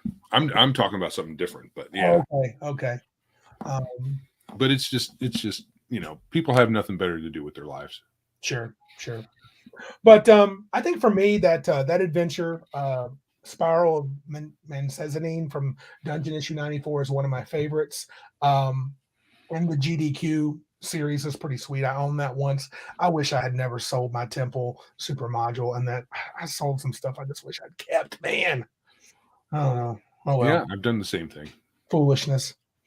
Um, do you have a favorite example of Drow that you would, or do you like? Would you like to use them in a certain way? If you had your way with the Drow, Joe, how would you set them in a campaign? How would you like them to be used? Like me, or different, or? Well, I would do a different take. So I wrote up a little thing that I know you read. Essentially, well, it just eliminates the Drow altogether. You just don't care for them. Well, I've replaced them with basically hags. Oh, okay. Yeah. Right. So Yeah. there's a they're called the Sisterhood of the Web. Yeah, they're interesting.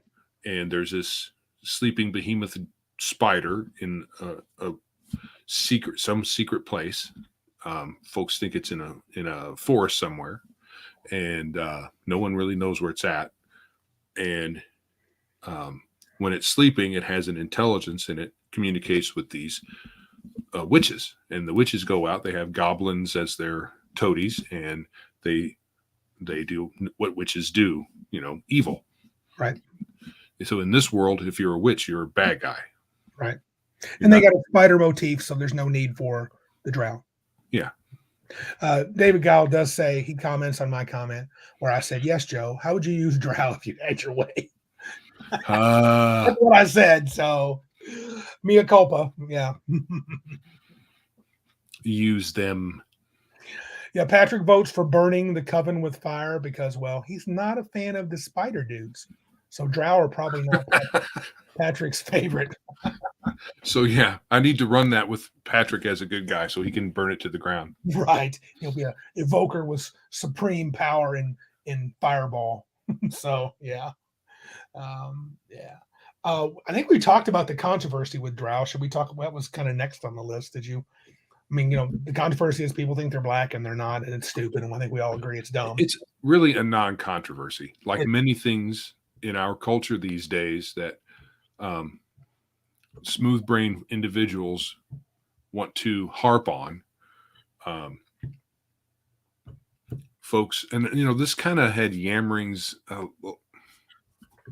I'm not sure how long ago, at least 10 years. But yes, David, he thought orcs were black. So are the Drow. They're both dog whistles or horse whistles or who knows what kind of whistle it is. Anyway, folks bring up all kinds of non-issues. This one being that the Drow are stand-ins for black people, which they are not. And they never were. Nope. But of course, if you try to explain any of this to these folks, this will be proof to them that they are correct. So they have an ideology that's very circular in its reasoning, if you want to even call it reasoning. Oh, CRT. Well, right. Well, CRT is worse than circular. It literally says you can't disagree with it. Right. You can, but it's proof of your racism. Right. So you must agree with them, and if you don't, you're a racist. So, whatever. Yeah. Some people, and then all the most funny thing is every time Wizards of the Coast decides to change lore to placate some segment of this depraved group of gamers, if they are even gamers, it's never good enough. Yeah. So I'm trying to remember a fairly recent example of it where they made a change And folks, they said, you just didn't do it you didn't go far enough, blah, blah, blah, blah, blah. I'm like, oh, that happened recently. They had a problem with one of their books that they didn't do something. People got mad. I don't remember what it was, but there was they made a change. And, yeah, that happens all the time. They say, okay, we'll change this. And, well, that's not good enough. So, you shouldn't even worry about them. And right.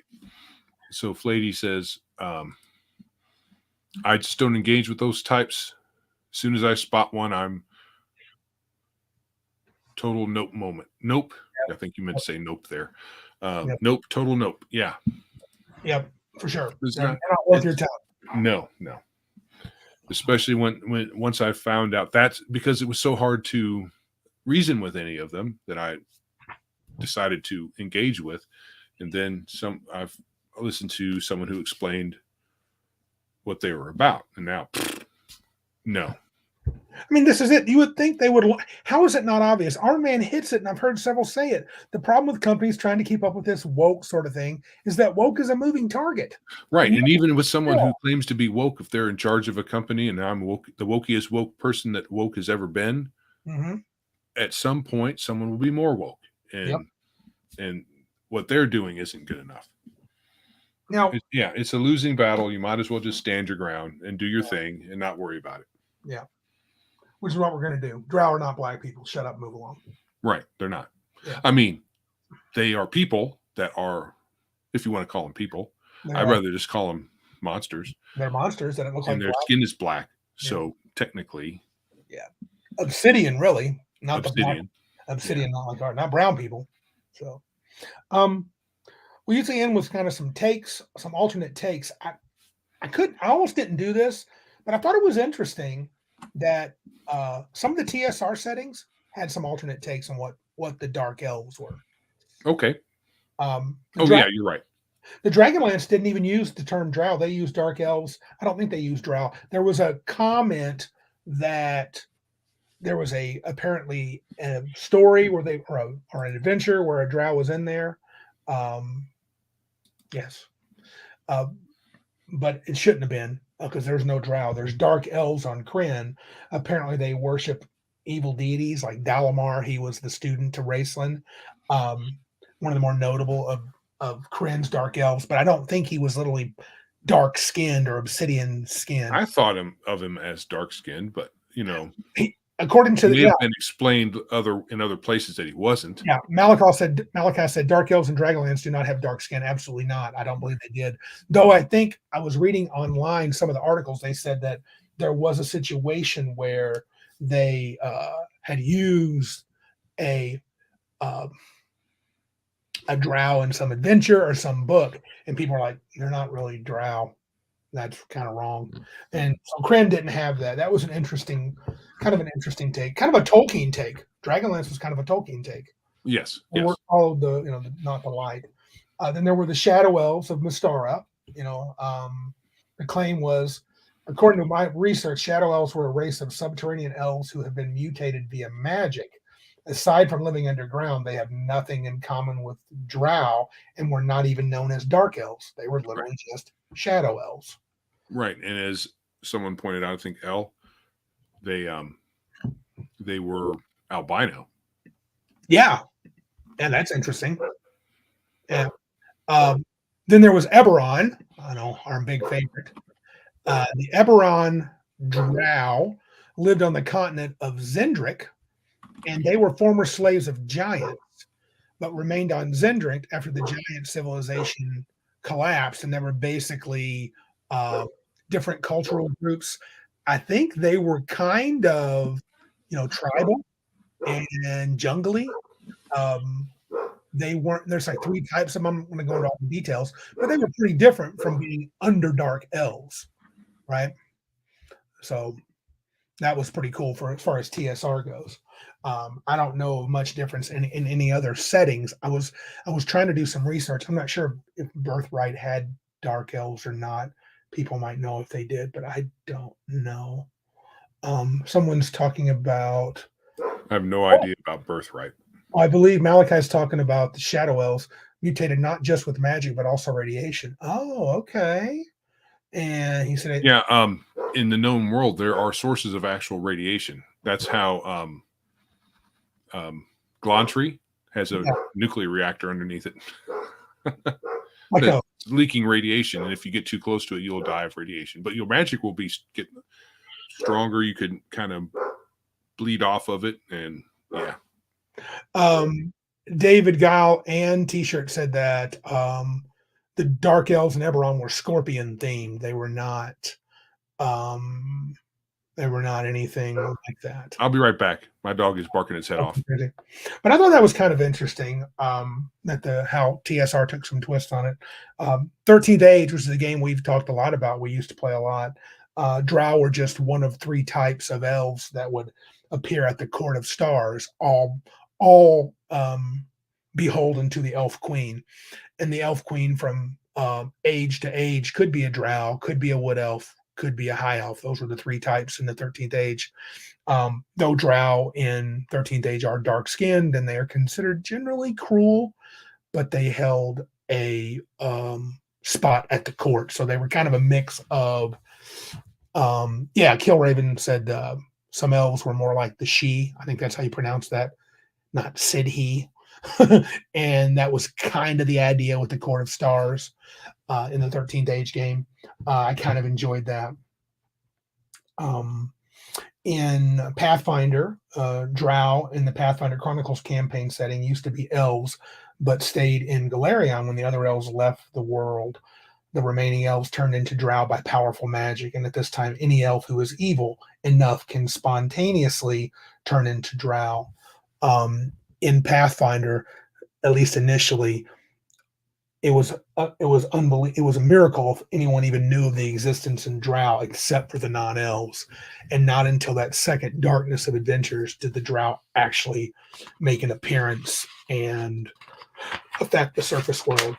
So in the Pathfinder world, they existed, but they weren't known by many people. Patrick is giving me the correct pronunciation. He is a she. Okay, so she is correct. I did say that correctly. Cal, good point. He says on a different note, Lolth has, other than spiders as protection, other arachnids like the pedipalps. Remember those dudes? I used them in one of my adventures recently. I pulled them into an OSC game. I used pedipalps, which are basically tarantula-like spiders, but it seems like in D&D in the old school game they were a little bit more odd. But as far as published settings, and of course now we've got the one from T-shirt. He mentioned the Shealoth City of Drow. That's a different take on them. Not a big difference, but they were definitely more organized and again more Nazi-like. I think those are all pretty good published approaches. I did list a few other types. Some other suggestions that you could change the Drow. I thought maybe use the Drow as the only elves in a campaign world. They could be good or evil, DM's choice. Perhaps they're just what elves are. And they moved to the Underdark because maybe over the years they grew weary of dealing with races who didn't live as long as they did. That would be a very interesting way to use the Drow and, get rid of elves altogether. And the Drow are just the elves who moved into the Underdark because they just didn't want to deal with the short-lived races anymore. That would be an interesting take. They probably wouldn't necessarily have to be evil, but maybe just not interested in dealing with mankind and dwarf kind and halfling kind or whatever you have on your surface. Joe will provide a link for this other option. It's about the Norse mythology article I referenced. Perhaps the Drow, the Dark Elves, are just the dwarves. If you have a Norse kind of theme in your world, they could call them the Drow, they could call them Dark Elves, and they're just what do they call them? The Svart, what's the Svartalfar, also called are beings who live in Svartalheim. Both the Svartalfar and Svartalheimir are primarily attested in certain books scholars have noted appear to be synonymous. They appear to be synonymous with what? Let me see.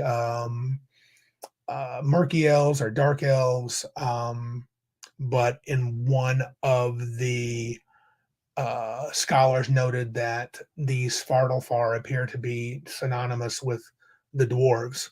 So again, maybe you could take that and run with it. That would be very interesting. T-shirt, what do you got here, bud? Says The Shadow of the Demon Lord. Still a game I don't own yet. I'm not sure that I will. Has more Fae-themed elves in general. They are all dark, but also have varying levels of how dark. They can be bored and fickle. Yeah, kind of take a I have most of my experience with the Fae being from what I've read in the Dresden Files, and I do kind of like the spring, not spring, what they call winter Fae and summer Fae, and those are kind of, even though the summer Fae are kind of good, but they can get edgy, and the winter Fae are kind of bad, but they can be helpful sometimes. Fickle and twisted is probably a good determination for the Fae. They need to shut that doorway down. Yeah, they really Those do. guys are more trouble than they're worth, really. Well, what do you think of this? I bounced this idea out there where you were going, that what if the Drow were the only elves in your world, and they weren't like the Drow, the spider worshippers, but they were elves who finally got tired of dealing with the surface world, and they left, and they all went in the Underdark to get away from the short-lived races. And instead of being evil, they're just mysterious, maybe a little neutral, maybe kind of negative toward people. I was just saying this is an alternate take with the Drow. Or even, and I mentioned too, or you could take the Norse approach and they could be basically dwarves and not have Drow. You know, they call themselves dark elves, but they're actually dwarfs.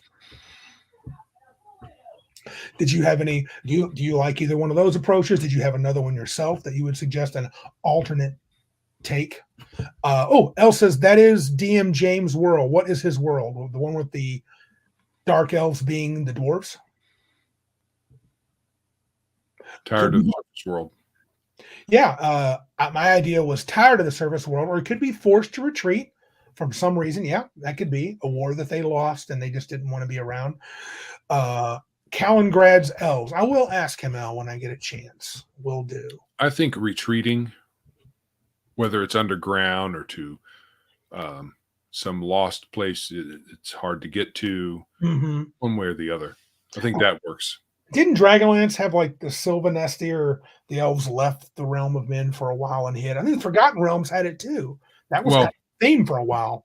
So they all kind of borrow the theme from Tolkien, where there's a place off in the west, or is it the east? I can't remember which way. It goes off to the west.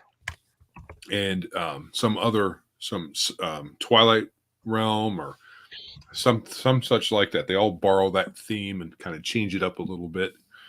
Even in first edition, I think there's a little bit in the elf description that hints at that, but not a lot of weight is given to it. Yeah. I had another approach. I thought this sounds interesting to me. I kind of focused on the xenophobic trait often seen with the Drow, that they don't like other races. What if the Drow, this would be a campaign idea, were slowly making their way back to the surface world because some horrid, maybe Cthulhuid type monster is chasing them and killing them off. And perhaps they've come out from the Underdark and they've come with a white flag raised saying, hey, we need some help. This thing is coming up. It's going to get us, and we think eventually it's going to get you. And it would be a way to maybe either perhaps turn the Drow to a redemptive arc, or to make them be, they can still have a backhand plan once you help them. They're like, thanks, now we're going to screw you. Well, that's probably what they do. So what you do, say, okay, you stay right there for a second. Then you seal off all the places so that, the Cthulhuid monster takes them first. And then maybe they've worn it down enough so where the other guys can beat it. Now, that's not a very good thing to do, but it's definitely something that people would think of. Oh, Elle says that's in the Forgotten Realms, that apparently Skullport, which is a city in Undermountain, has a pit of an old one. Ooh, interesting. Yeah, that's kind of cool. That's some fun takes. People are mentioning some things. This is interesting. Look at Cal. He says, imagine new characters are only humans and find the world abandoned by all others. Or is this an elaborate prison by the Dark Elves? Perhaps all humans have been isolated by a powerful spell. Interesting. And Mr. Max would have the right of it. You never trust. Never trust the Drow. You're begging for trouble. Yeah, those are all good little takes and stuff. Yeah, I like them as the bad guys. Either I would use them in their original form, or like I was saying earlier, just eliminate them altogether. Yeah. What is a T-shirt? He's trying to say something. He said, elf background from Shadow of the Demon Lord. You fell in love with a mortal, murdered his or her loved one so that he or she would love only you. Gain D3 corruption. Oh, okay. Do they become kind of dark elfy then? That's interesting. That's an elf background in Shadow. Yeah, and I'm pretty sure that if I pulled the Drow are coming up and Joe was playing in the campaign, hey, they're here because, Cthulhu's coming after him, Joe would be like, right. It would take a lot of convincing. And then even then, Joe would always be keeping, wait for it. They're going to turn on us. Don't trust them.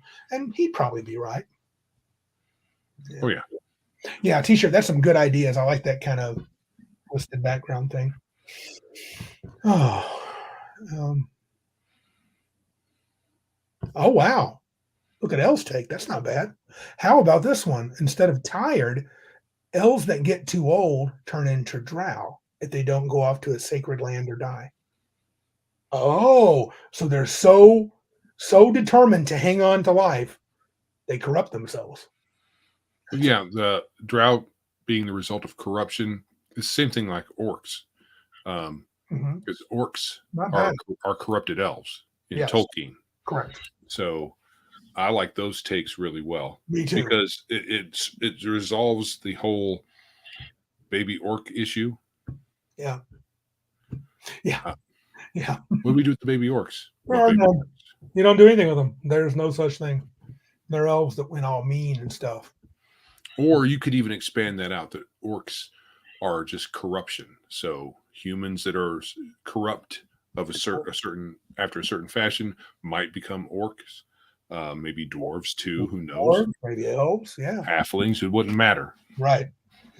Corrupt humanoids become orcs. That would be awesome. Because then it would make sense. You could still have a lot of them and never run out because people are always turning to the dark side. And maybe human, elf, or maybe sometimes the corruption makes you orc. Maybe sometimes corruption makes you Drow. Ooh. Flady says, I'd like to use the Drow more like Cenobites. That's Hellraiser, right? In a more adult-themed game, being immortal, they get so bored they become the epitome of depravity. Ugh. Yeah, I wouldn't like them. Well, that's what they are, as far as I'm concerned. They seem to be that way in the Dritz novels. They seem very depraved. Yeah. Anything else you want to say about the Drow? I think we've got them covered. A lot of good suggestions, a lot of good ideas. Drow should never be player characters. They should be monsters that you defeat. I like them as the monsters. I'm not telling you what to do. I'm just saying that's what I like them as. Mr. Max Boivin, I like his too. What if it was a cycle? After a while, an elf turns into a Drow, has to retire in the Underdark, but then after a while, he turns back to an elf.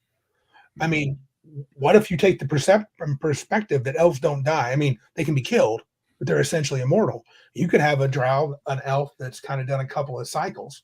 That would make for a really kind of weird creature. Definitely nothing like a human. Right. I don't even know how a person that changed once from elf to Drow or elf to Drow back to elf would even be like. Right. Because what if you could identify them? And you're like, when you were a Drow, you were a dick. Yeah. Oh, I learned the error of my ways, at least for now. Yeah, you may have. Yeah, at least for now. Yeah. I think that's. I feel like we beat the Drow back to the Underdark. What do you think, Joe? Yeah, that's where they belong. Where they belong. All right. Last segment here. You want to tell them to do the things before we give a little chat spotlight? Yes. Please subscribe. Please like, share, leave comments. Tell your friends about us. Tell your enemies about us. If you have enemies. If you don't have enemies, you're not trying very hard. But yes, do the subscribing. Hit the thumbs up. Yeah. Subscribe. Do everything you can to help these algorithms. Yeah. If you can. Okay. Still not sure if they work very well. Really? Where are we at on subscribers? We're not even close to 500 yet, are we? Not really. We haven't even broke 400. So we may have to do something. We're plateauing, dude. We're plateauing. I'm not an advertiser, really. I don't know what to do as far as that, except talk about us on the various social media platforms. Right. I tried boosting on Facebook, and I got some flack from people. Oh, you're just trying to pimp your what's boosting your mean? podcast. I'm like, well, yeah. You can. Okay, so I have we have a Biggest Geekus page on Facebook. Yes. And you can pay a little money to boost it so more people will see it. Ah. Why do they care? Isn't that what everybody wants to do? What? Why would they say, oh, you're just boosting it to get more views? Yeah. Because people are dumb. Yeah, people are dumb. Yeah. If you don't like it, then don't go there. Yeah. Arn Man. That's what I'm talking about. He says, go by weight and not number of subscribers. We could really win on that. We might have a couple of thousand already. Yeah. That'd be cool. Yeah, that'd be cool. Yes, David, how dare you? How dare you promote yourself? Dude, I don't think we're being too pushy at all. We're pretty chill, I think. I'd like to think that. Yeah. So, anyway. Okay, we're going to do a little chat spotlight. Not that we're not always spotlighting you guys, because as you've seen with the Drow thing, you have a lot of great ideas.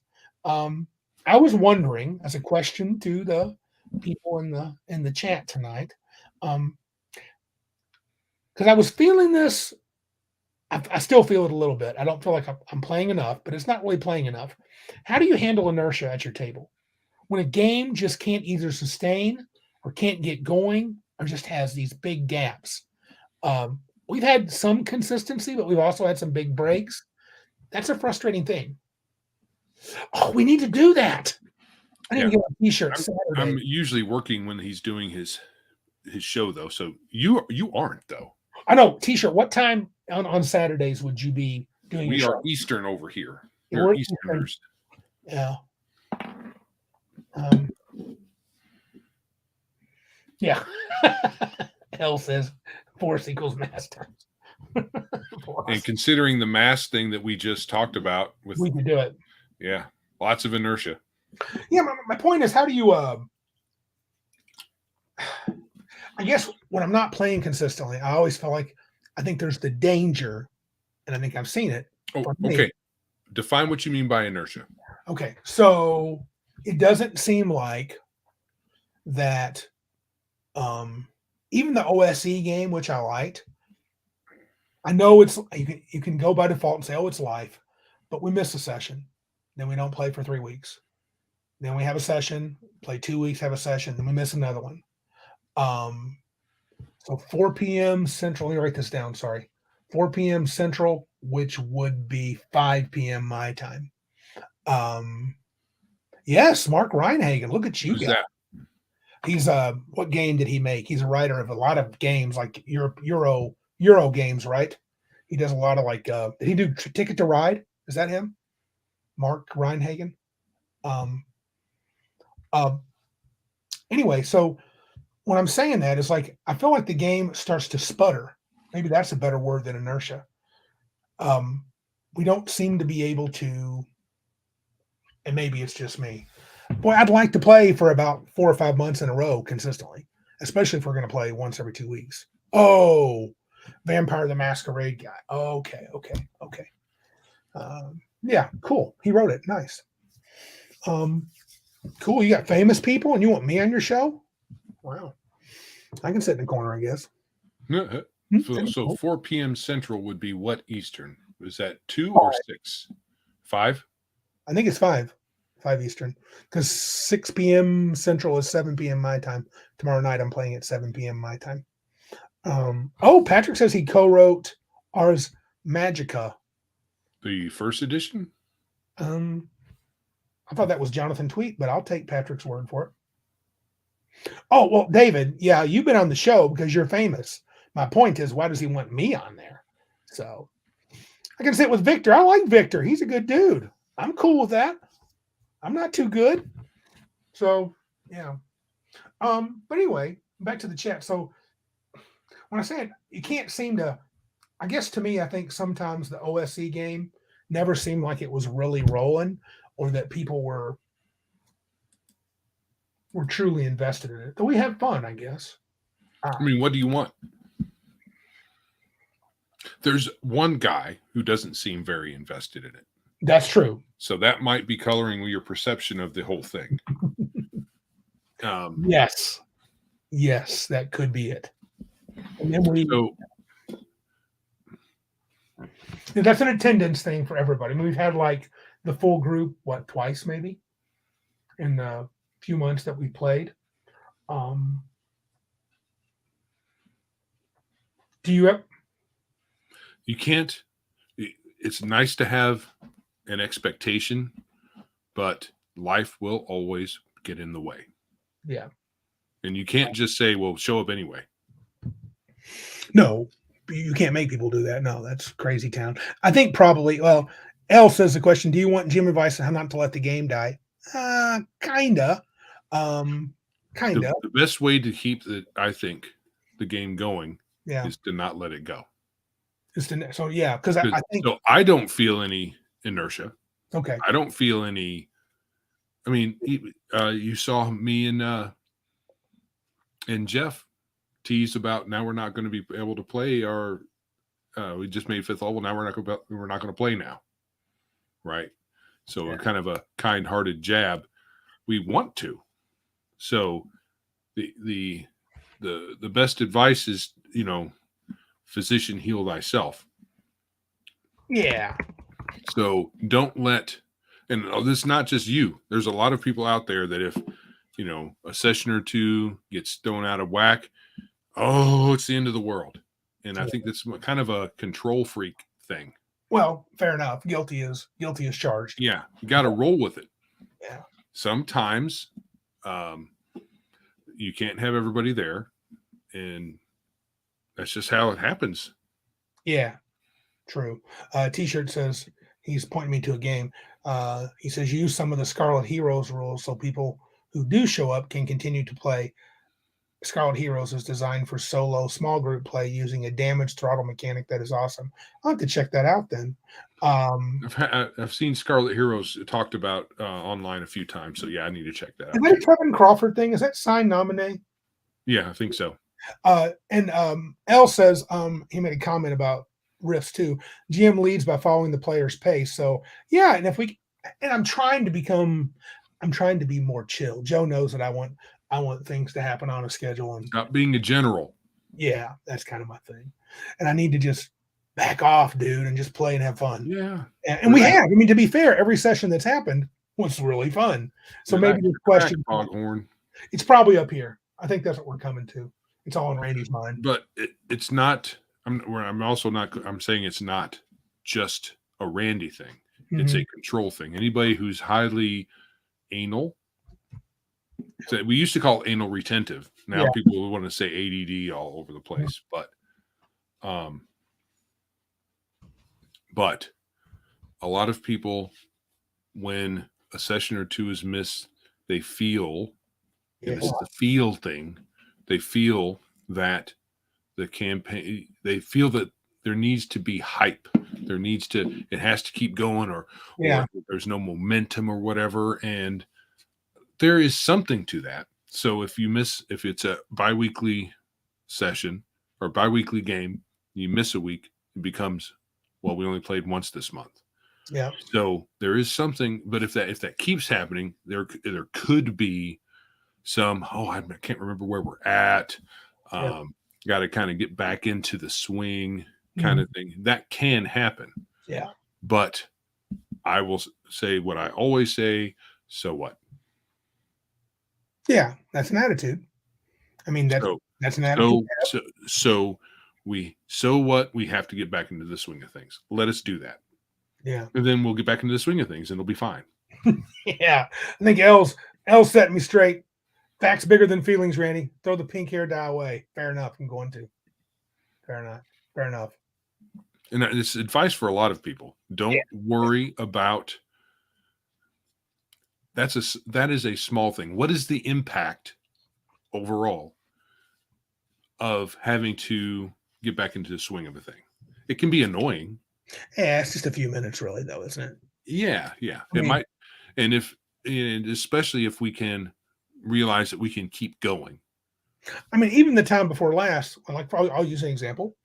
Your wife missed, but she got right back into it. She jumped right back on the horse, and it wasn't that hard. Here's where you guys are at. You're in this mess.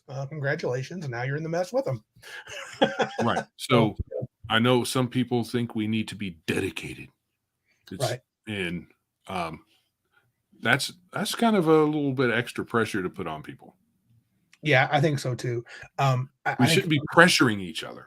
Well, I think I also remembering some amazing campaigns, and I'm like, man, we seemed so dedicated. T-shirt sent us something in our Twitter. He said, send an article link, Joe. But I think sometimes, and this is more me than other people, I think back to a great campaign where I played like one called the Seven Spheres. I've mentioned it on here. We played for 3 solid years. Yes, we had little breaks, but when we were playing, we were like every 2 weeks, boom, boom, and playing for like 8-10 hours at a pop. And I kind of missed that because I felt just completely engaged. But to be fair, I was fully engaged outside of the sessions too, because I was writing huge write-ups. I was prepping like a madman, probably more than I can. I don't even want to do that anymore. So I don't know why I'm worrying about this, because I don't want to be so obsessed that I have to spend 6 hours on a Saturday prepping for a game, or maybe more like 12, 14 hours on a weekend to prep for the following weekend's game. Prep more hours than you actually play. I think that's probably a bad plan. So did you find the link that T-shirts? Yeah. Okay. So either this is some parody or the link for Jeff's game box. This Jeff person is a douchebag. Oh, wow. He says, race versus species in 1 D&D. I mean, how dare WotC try to change a game term for an edition, most of the OS farts are never going to play. How dare they try to enforce their notions of cultural ethics and morality on D&D? How dare they? OMGs, why would WotC want to make money by appealing to the younger generations that actually buy the game? WotC is only the biggest company in the industry, and D&D is their cash cow, along with Magic the Gathering. Well, either this guy is joking around, or he's a douchebag. So, I've never heard of this Jeff person, so I don't know which one it is.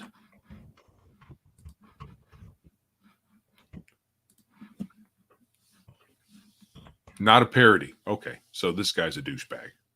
So, yes. So why shouldn't Wizards of the Coast try to appeal to a broader audience? Is what he's saying. Yeah. Well, I know that there's something to be said for that, but also when you change your thing to appeal to a broader audience, you make your thing less the thing that it was. Yes, and more some generic blob. And you're worrying way too much about just appeasing some narrow portion of WotC's showing what they want their fan base to be. I don't understand that, when as a business you should want to sell to as many people as possible. So why are you trying to? Well, here's the thing. On some level, yes, but maybe not. Palladium has stood their ground and made the same thing and not changed stuff for the crowd. That's been more or less successful over the years. So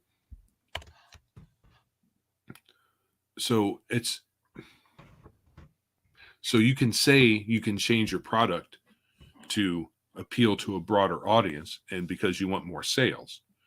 But then the folks who liked it for what it was will stop buying it because it's not what it was anymore. Will that lower your sales? Maybe not, because you're appealing to a broader audience. Right. So if you lose a small segment, it's not going to affect your bottom line as much as not getting the bigger segment in the first place. So, yeah. Is it a good strategy long term? It might be. It might not be. Yeah. So does it make the product better? With an artistic product, like the role-playing game industry is more artistic, making it more mainstream always comes with the accusation that it's they're sellouts for the money. Yeah, yeah, and I think they're. I was listening to you remember the guy from Nerd Cognito, Ryan. Mm-hmm.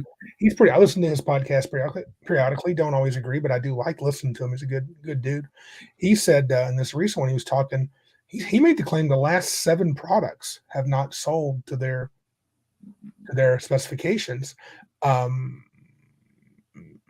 Yeah, I don't know what you do there. And I'm not going to claim to have the answer to the business problem that it is a business problem. So they had to make a decision on whether to be more broadly appealing or to stick to their crowd. Mm-hmm. So they went more to the more broadly appealing, and then that included the weirdos, the blue-haired weirdos, right? And now the blue-haired weirdo inclusion has kind of infected everything. Yeah. So, yeah, I think for many of us, it's a net loss. So, like a lot of industries, certain IPs have been infected.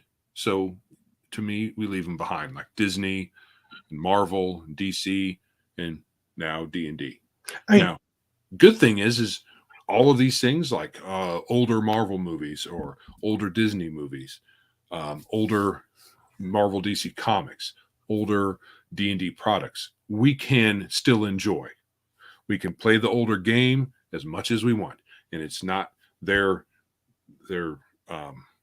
detour into this weirdness. It's who cares? So on one hand, we don't like what they've done, but what this guy's saying is, why should we care? Well, yeah, why should we care? Yeah, we should just write them off and do our own thing. Yeah, well, I think we have to. I think we can still criticize them. Absolutely. You're more than welcome. Yeah. And yes. Good deal. Got it. We can make our own payment to varying degrees. Sure. I've been meaning to bring this up. I'm trying to remember the name of it now. There's a new streaming service that I've been made aware of. Mm-hmm. I haven't looked at it real closely yet.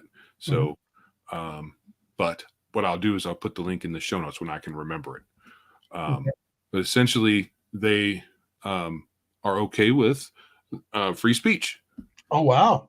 So they have a lot of documentaries on there that other services won't carry, and other kinds of movies too. Regular movies, but also a lot of documentaries. So nice. Like, did they have like Blazing Saddles on there? I don't know. I have to look. That would be amazing. But it's what they want to. Their blurb is they want to be the service where people, kind of like Big Geek Emporium, where people can make movies and put them there without them being judged on what their political stance is. A T-shirt makes a comment that some people are saying no. He said, we can't just ignore the 3-ton rhino in the room called D&D, because what happens with it affects the rest of the industry, because trends are a thing and game designers are looking to make money. I get what you're saying, but I'm not sure if D&D has to be. I mean, if D&D fell apart, I think role-playing would suffer to a point. I think it would, in terms of a broad hobby, because it would be, there's not as much, but I also think I don't think we would suffer. No. As David said, he said, and this is kind of a comment that's a little, off the cuff, but he's not wrong. Sure, we can ignore him. I've been ignoring him for like 6 years. Yeah, we can do what we want. Killraven makes a comment on the bright side that makes things easier to collect, since you can cross off anything made after a certain point. There you go. But I get what T-shirt's saying. I think the producers of game content, a lot of people are benefiting not just directly from 5e, meaning I'm making 5e supplements, but if people are going to game stores to buy D&D stuff and they see your stuff on the shelf, you could possibly benefit. So T-shirt comes back and says, in those 6 years, Blue-Haired Screech Police took over the game and have mutilated every aspect of it that and that sickness has spread to other game systems. But what is our niche of this niche? What could we have done differently to have stopped that? I mean, was any of us going to buy Wizards of the Coast? No. Was Wizards of the Coast ever going to listen to what we had to say? No. I mean, unless we could somehow with our pocketbook. Well, we are a voting block with our pocketbook. Right. So many of us are not buying their stuff. Yeah. And has that done anything to their decision making? Doesn't seem like it. Yeah. I can't imagine that it would, but yeah. I honestly don't know what the real answer to this is. It just seems to me that we aren't necessarily the biggest niche inside of our niche. Oh, no. The grognards, the folks who like the older stuff, we aren't necessarily the bigger part of that. So they can easily leave us behind. Yeah. And leaving us behind isn't like it's I don't know, not buying cars because all the car manufacturers are douchebags. And now we can't get anywhere because we don't have a car. The impact of us not buying into Wizards or not trying to get them to change their ways, which I don't know how we're going to do it. Right. Is only small. The impact is small. So we don't buy the Wizards of the Coast new stuff. And I don't know that the result of us not trying to stem this somehow wasn't going to I don't know that. I think that the overall culture and acceptance of the blue-haired nonsense has given folks that were already in these industries, in this industry, in key places, the impetus to just, flaunt it. Yeah. Here's what I wonder, because I mean, I think T-shirt and David both have some good comments. You're not talking past each other. You're making good points. T-shirt says, yes, I know the problem is that D&D is the big boy. If you mention role-playing games to the average dude on the street, he thinks Dungeons and Dragons. And if that's what the new gamers keep buying into, then that's all there will ever be, because that is what is selling. True, but here's the deal. If D&D just died, meaning Hasbro puts it on the shelf for 8 years, who are we going to lose? Probably a lot of the people we wouldn't care to game with anyway. I'm guessing. Because I think you would lose the Critical Role people. And by that, I mean people that love Critical Role and only play because of Critical Role. They actually play some games themselves. We would lose a lot of the blue-haired people because they wouldn't have D&D anymore. And we still have our game. They're not coming back to OSR. They're not coming to our versions. They're not coming to Dungeoneers and Dungeons and Delvers. They're just not. And you're right, they don't know it. But having said that, I mean, I kind of would like to see that. I'd like to see that happen. I'd like to see D&D become a non-thing and see what happens to the hobby. I mean, you might think, oh my God, it would be horrible. I don't know. Maybe. So T-shirt says, I'm trying to dilute their pool as much as possible in order to minimize their returns and get conversations going about something besides D&D. Yeah. Right. Now, we talk about D&D a lot in the sense of older versions. Mm-hmm. We don't really talk about 5th much and 4th at all. So all before that. However, and that's by design because lots of people like to talk about D&D. Mm-hmm. However, when we keep saying we should ignore D&D, it does dawn on me that we should talk about other games. And the more we talk about other games, the better things might be in general. I don't know. Our tiny bit of space on the internet, we'll influence to a very minor degree. It'll be more of an echo thing. But it's possible that we might attract more people, if we talk more about other games that we played, especially if we play more games, we are really D&Ders at heart. Yeah. We've played other games, but we know D&D better than the other games. Yeah. But it might be better for us to talk about other games. What do you guys think? Yeah, maybe we should expand our horizons and talk about Palladium more, or have we should have. I've been thinking about it for the longest, having folks from Big Geek Emporium on here to talk about their games. I think that would be interesting. I think, you know what I think, Joe? It's too much D&D maybe. I was going to say, what if we took Mr. Guile here and we played his pull a Legion of Myth. I mean, they already think we're their little brothers. What if we took Legion of Myth approach and did a year of Dungeons and Delvers? A whole year. I mean, I know, but something that we could handle maybe. Or a year of Big Geek Emporium.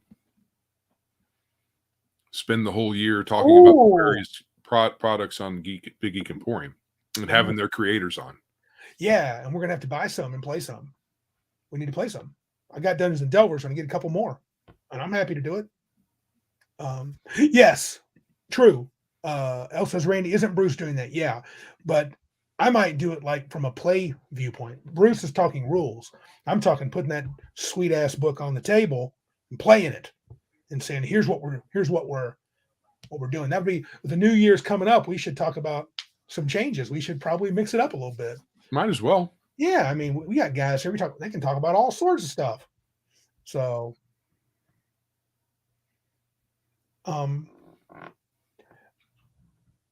that sounds pretty cool. Yeah. So we'll think about that. I think that's a good idea, Joe. Make some changes. Maybe really push Big Geek Emporium, get my stupid module on there, but let's focus on other people. Like, I don't know if the Wretched family of games is up my alley. Maybe it is. I don't know what they look like, if they're super. Well, it doesn't matter whether they're. I mean, there's going to be a lot of games on Big Geek Emporium we might never play. But it'd be great. I mean, that's not the point. No, happy to have the designers on here. That's not the. Yeah. I mean, I'm always thinking from a DM's viewpoint. I think it would be fun if we played a game, really put it through its paces, a different game. Yeah, well, because David said, play test your module. We have, my guys have played through it. Not with any of your suggestions, but we have played through it. Yeah. Call of Cthulhu. COC is Call of Cthulhu. Oh, okay. Yeah.